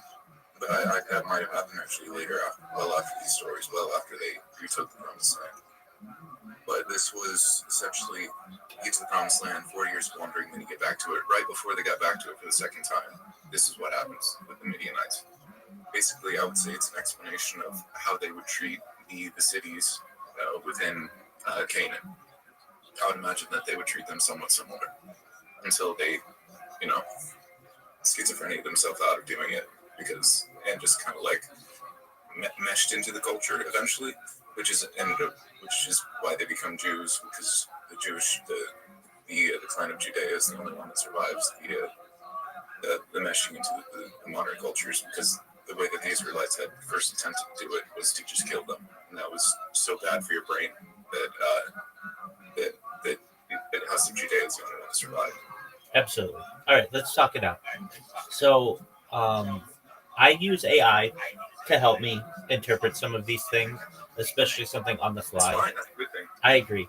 All right, so we have Numbers 31 describing the Israelites' war against the Midianites. The war was commanded by Hashem, or God, as response to the Midianite involvement and leading the Israelites to sin through idolatry and immorality, as recounted in Numbers 25.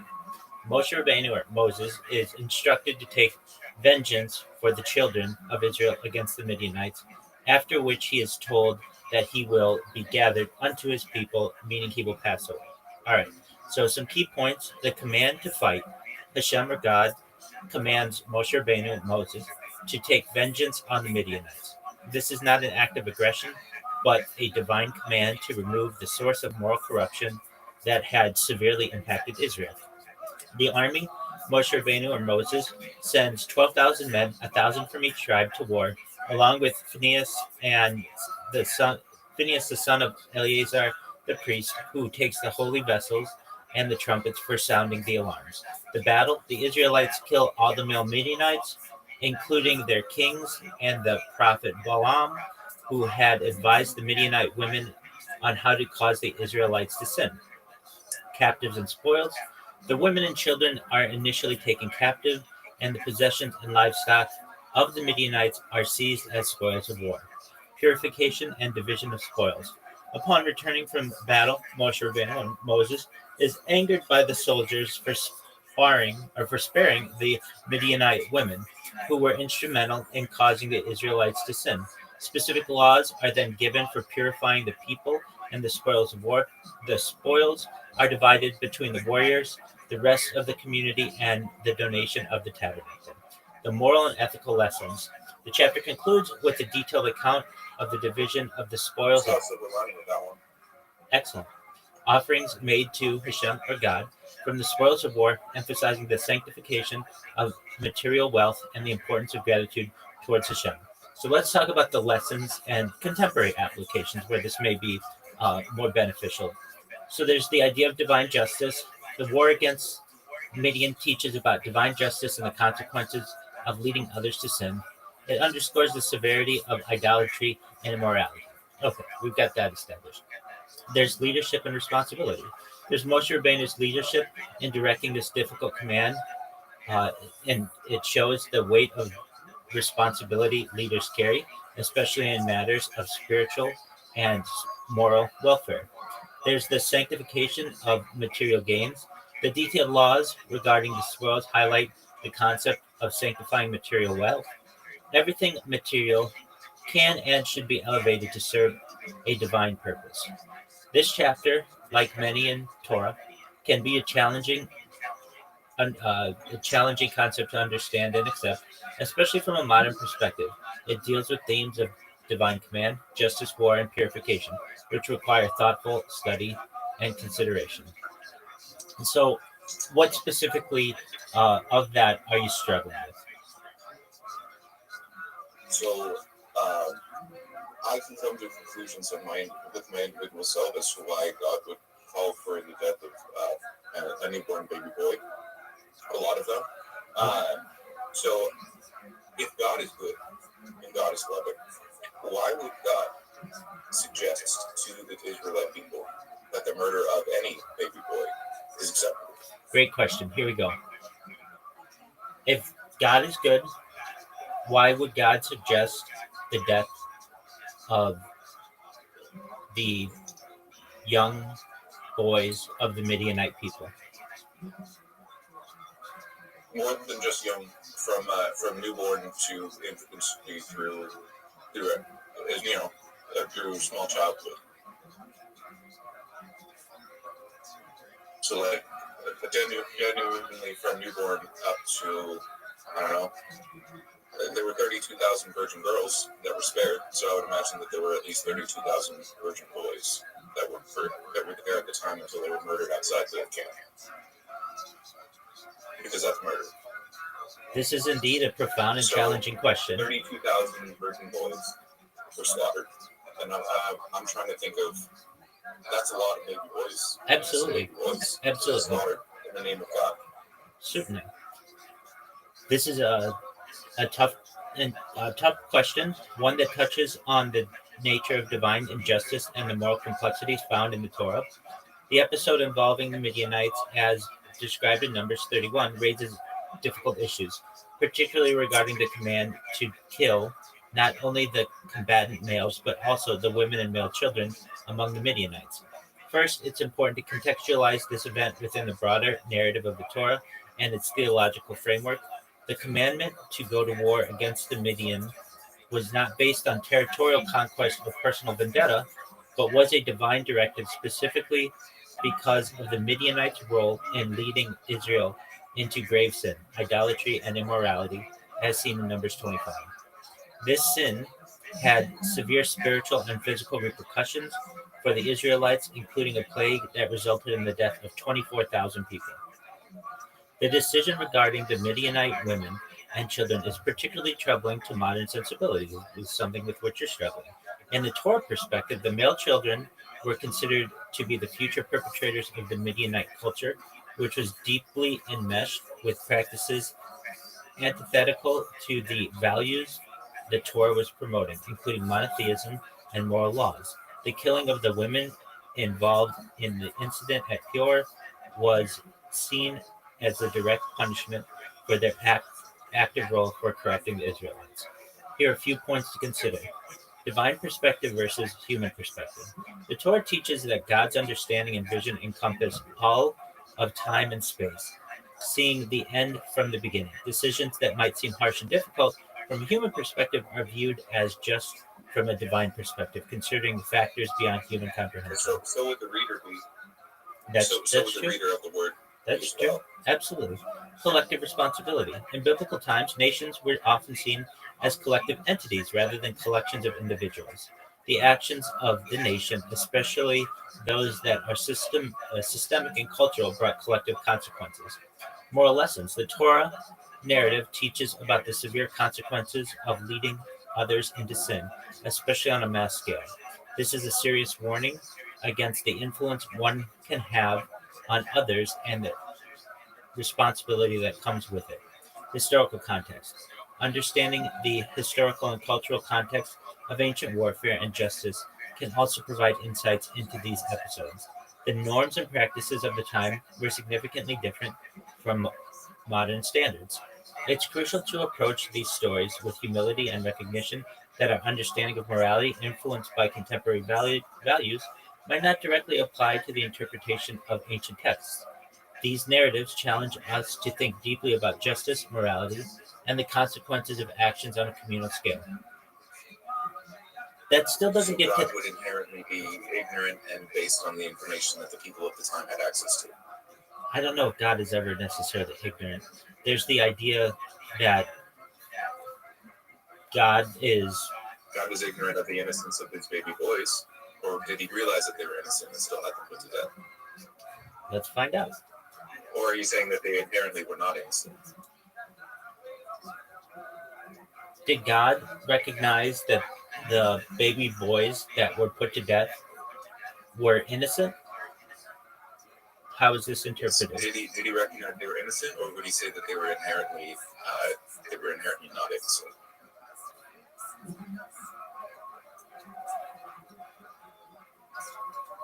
Because they were put to death. They had every opportunity to survive. In fact, the 12,000 soldiers who won in fair battle, fair enough, as awful as it is, fair enough.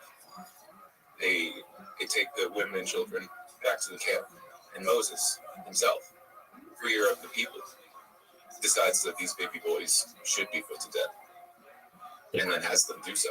The question. So the mouthpiece of God, the communicator with the Almighty, determines that these baby boys are not worthy of life.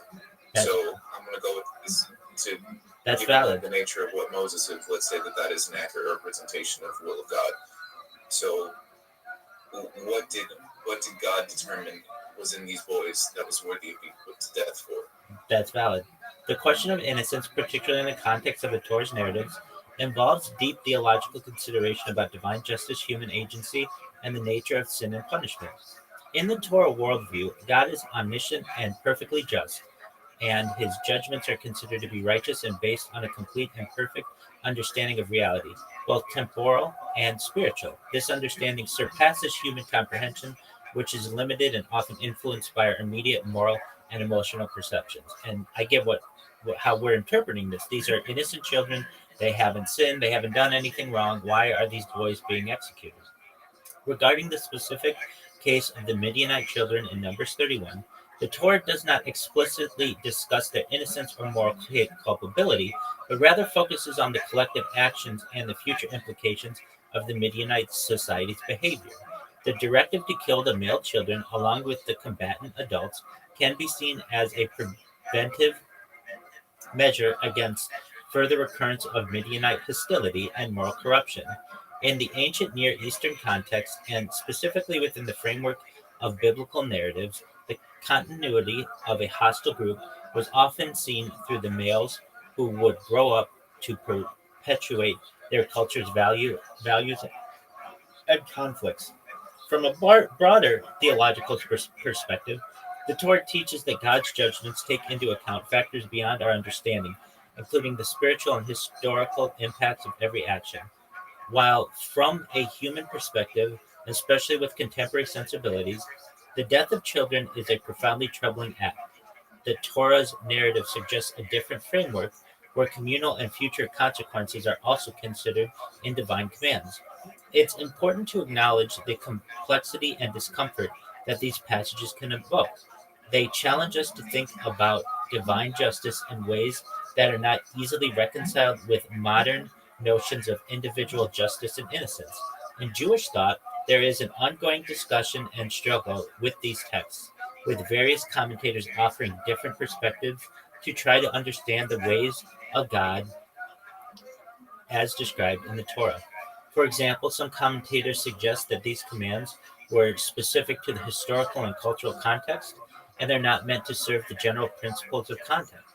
Others focus on the idea of divine foreknowledge and preventative justice. In grappling with these difficult passages, it's beneficial to engage in study and discussion with other people who are knowledgeable. Yeah, I've had a lot of issues with that part. That is absolutely terrible advice to give right now, because generally when you try to ask about these passages, you get shunned from the church. It's happened multiple times with multiple different churches. We can blame Christians, but also when I've tried to talk with Jews about it, they've done the same thing. So Yeah, I mean, really, the interpretation is this: you just went to war with these people. They tried to kill you. You killed their adult males. These children of theirs are going to grow up and seek vengeance against you. So it's essentially the females wouldn't do that. or Even though the they males. should, they The had males. employees that the females were.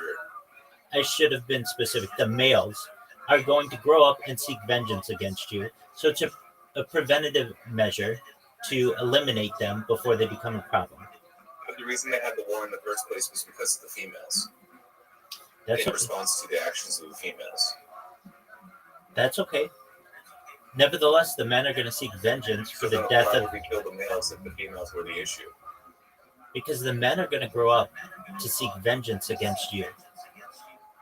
Or against the. But I'm saying the issue that they initially had, the reason they went to war, was that the Israelites were having sex with Midianite women, and I guess they were getting STDs or being fucked over while in a vulnerable state. So I'm wondering as to why they would say that the males were the issue. If the issue that the reason that they went to war in the first place was because of the actions of the Midianite females. Let's find out. Or is this just like a broader context of saying that women weren't in control of the cities and therefore are responsible for the actions they take? So, please summarize your question in one sentence. Why would we kill the baby boys, given that we would say that they would carry on the culture of the society that they just wiped out? If the issue was the Midianite females in the first place, by sparing the Midianite females, you've already permeated the Midianite culture because the females have the capacity to remember as well. So, what would killing their brothers do anything to stop them from hating you and wanting to destroy you? Wouldn't that just still create a culture of defiance? What is the purpose of killing the young male Midianite baby boys when it is the female Midianites who caused the original issue?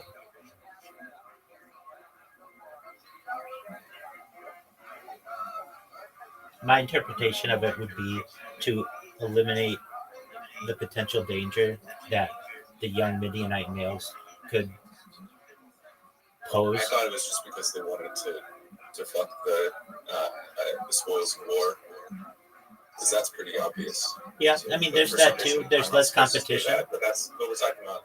There's they less. just murdered an entire army and took virgin grove as spoils. So I would imagine that the real reason was because they wanted virgins to fuck. There's that opportunity as well, and then there's not any competition. So here we go. Torah directs the Israelites to deal not only with the women who were directly involved in causing the Israelites to sin, as recorded in Numbers 25, but also with the male children. The directive can be perplexing, especially since it was the Midianite women, not the children, who played a direct role in the sin at Pur. Here are a few points to consider that help frame this issue within the broader context of Torah thought. Prevention of future threats, and that was my interpretation of it. One perspective offered by traditional commentaries is that the male children were seen as potential future perpetrators of Midianite culture and hostility. In ancient times, the continuation of cultural and national identities were strongly linked with the male lineage. The concern might have been that these children would grow up to continue the cycle of moral corruption and hostility towards Israel. That's my interpretation of it. There's also collective We responsibility. couldn't forgive the boys, but we could forgive the girls. To some extent, I think so. The girls don't pose as much of a physical threat to you as the boys do. Collective responsibility. The concept of collective responsibility is prevalent in many ancient societies. We can beat back the boys, but we can't always beat it out of the boys. Essentially, it's easier to impregnate and make the Midianite girls a part of your culture than it is the males. And the males are also going to be You strict. have to raise my kids now. So you could either choose to be happy about it, or I could beat it out of you. Both are options. There's collective responsibility. The concept of collective responsibility is prevalent in many ancient societies. I love you so much, Rabbi. Well, we're here to figure these things out. You should know. No one really knows the answer, truthfully, but we're going to figure out the answers as best we can. The actions of a nation, especially those that are systemic and cultural, could lead to collective consequences. And let me say to you as well, King and Queen, I love you as well. You are asking excellent questions, and this is how people should be having these discussions. The actions of a nation, especially those that are systemic and cultural, could lead to collective consequences.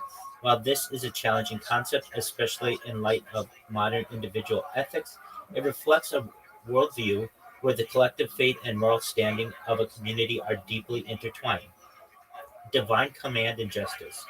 From the Torah's perspective, the commandments given by God, including those regarding warfare, are just and rooted in a divine understanding of human history and morality that transcends human judgment. These commands are seen as tailored to the spiritual and moral dynamics of the time, which can be difficult to fully grasp in a different historical and moral context. Historical and cultural context. Understanding the historical and cultural context of these events is crucial. The norms around warfare and justice in ancient Near Eastern societies were significantly different than those today. Biblical narratives often reflect these contexts and must be studied with an awareness of these differences. Moral challenges and lessons. The Torah does not shy away from presenting narratives that are morally challenging. These stories invite deep reflection on the nature of justice, the consequences of sin, and the complexities of divine command. They encourage us to wrestle with difficult questions and seek deeper understanding through study and dialogue. And that's what you're doing. Generally speaking, that doesn't work very well. The Christians are particularly bad at the wrestling aspect, which is very funny. But even if it encouraged you to wrestle with it, I would say that the response is to shame anyone who's wrestling, so that you don't have to.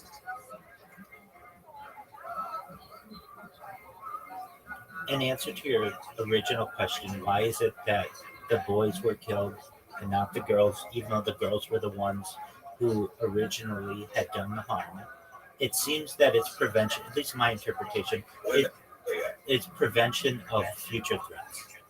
You can control the women, you can't necessarily control the men. Instituted extremely poorly, missing half the point, and still failing to do so, and also having murdered probably around 32,000 virgin boys. That's correct. So they failed to stop that from happening, and also murdered half the population. That's that correct. Had, because that population was not even talking about the women that were there too, because there were a ton of women there taking care of the kids who they murdered. That's correct. Well, as in punishment, but it's really to prevent the future threats.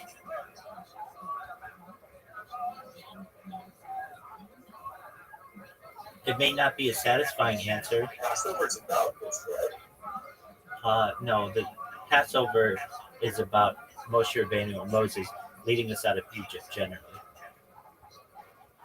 Right, it's about Moses, right? Because the Passover, the main character is Moses, and this is also what Moses does.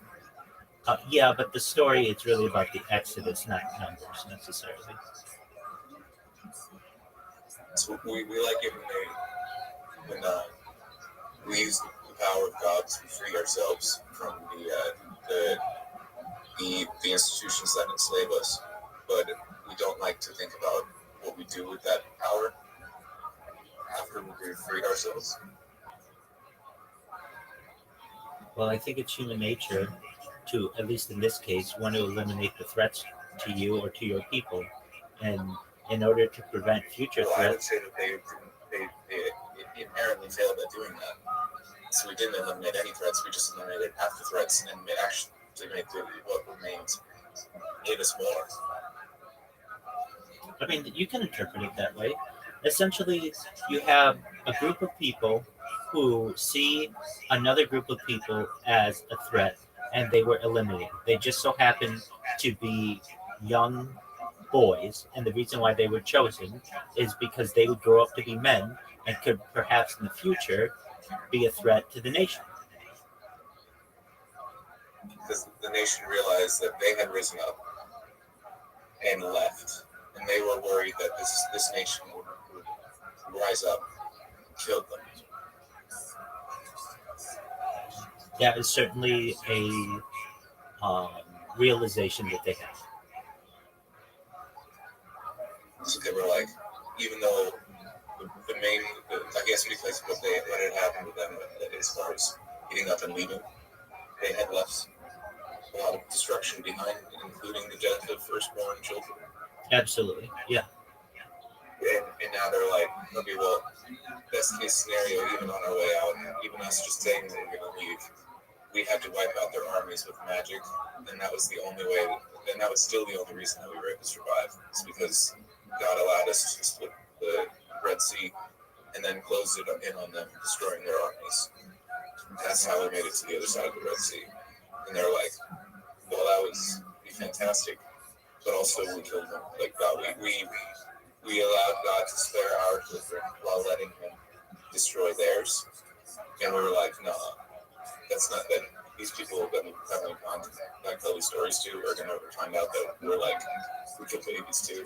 Because God kills babies. That's true.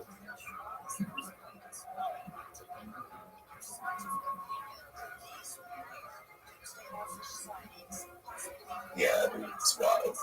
It is wild. You're asking excellent questions. Yeah, my parents are like super Christian, but in like the empty kind of way, where it's like they don't ever actually think through anything. So I've never really had the ability to talk to anyone about it. Well, I'm here to help you. I don't know what honesty is. Maybe that makes sense. I'm here to help you with any of the struggles that you have. I can't guarantee you I will know all of the answers, but I can guarantee you the best of my ability will use the resources at our disposal to be able to find them. And whether that means we go directly to the text, or we use AI to interpret, or we go to commentaries, whatever we need to do to be able to get ourselves a satisfactory answer is a pursuit that I find to be beneficial for all of us in the community that we're building.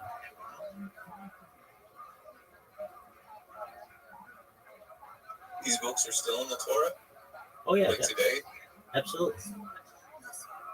If when you tell children about the nature of God, what do you tell them? Like at the gate, like what do you tell them about God when they ask like, what's God or who's God or what's God like? Yeah. So what are you supposed to tell a kid? There are different interpretations of this. I go to Maimonides, who was a middle-aged or a what we call Kosik, a scholar of the Middle Ages. He's also known as, we call him Rambam. His name is Moshe Maimonides, Rabbi Moshe Maimonides. But really, he summarized not just God, but what it is to be a Jew and what we call the 13 principles of faith. And the first, when I teach anything having to do with Judaism, I want to make sure that the listeners. Oh, by the way, my name is Jacob. Wonderful. I want to make sure that they're aware of what we believe, and that's the existence of God. We believe in the existence of the Creator, that Creator is perfect in every manner. of existence and is the primary cause of all that exists. We believe in the unity of God. So I would teach children that we believe in God's absolute and unparalleled unity. This is an important one that separates us as Jews from many other religions, including many aspects of Christianity. We believe in the incorporeality of God, which means that God's non-corporeal nature, uh, it God does not have any physical form, so that separates us a lot from Christianity and the idea that of like the Trinity and all of those types of beliefs. Inherently false. Absolutely.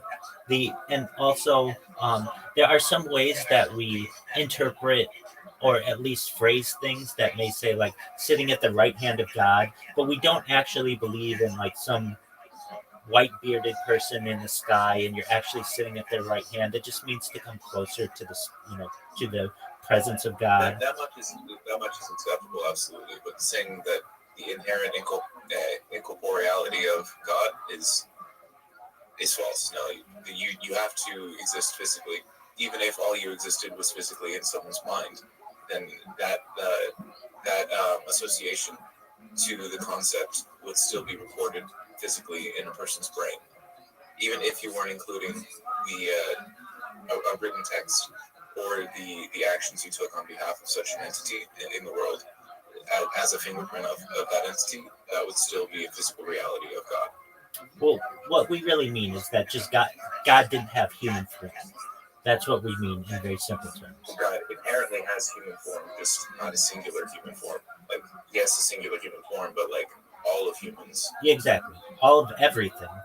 God would be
Who in the fuck are the Minionites? Midianites.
Hey, I apologize. My modem went down for a second. Can you give me a couple seconds and then we can continue our discussion? All good, bro. Excellent. I appreciate your patience.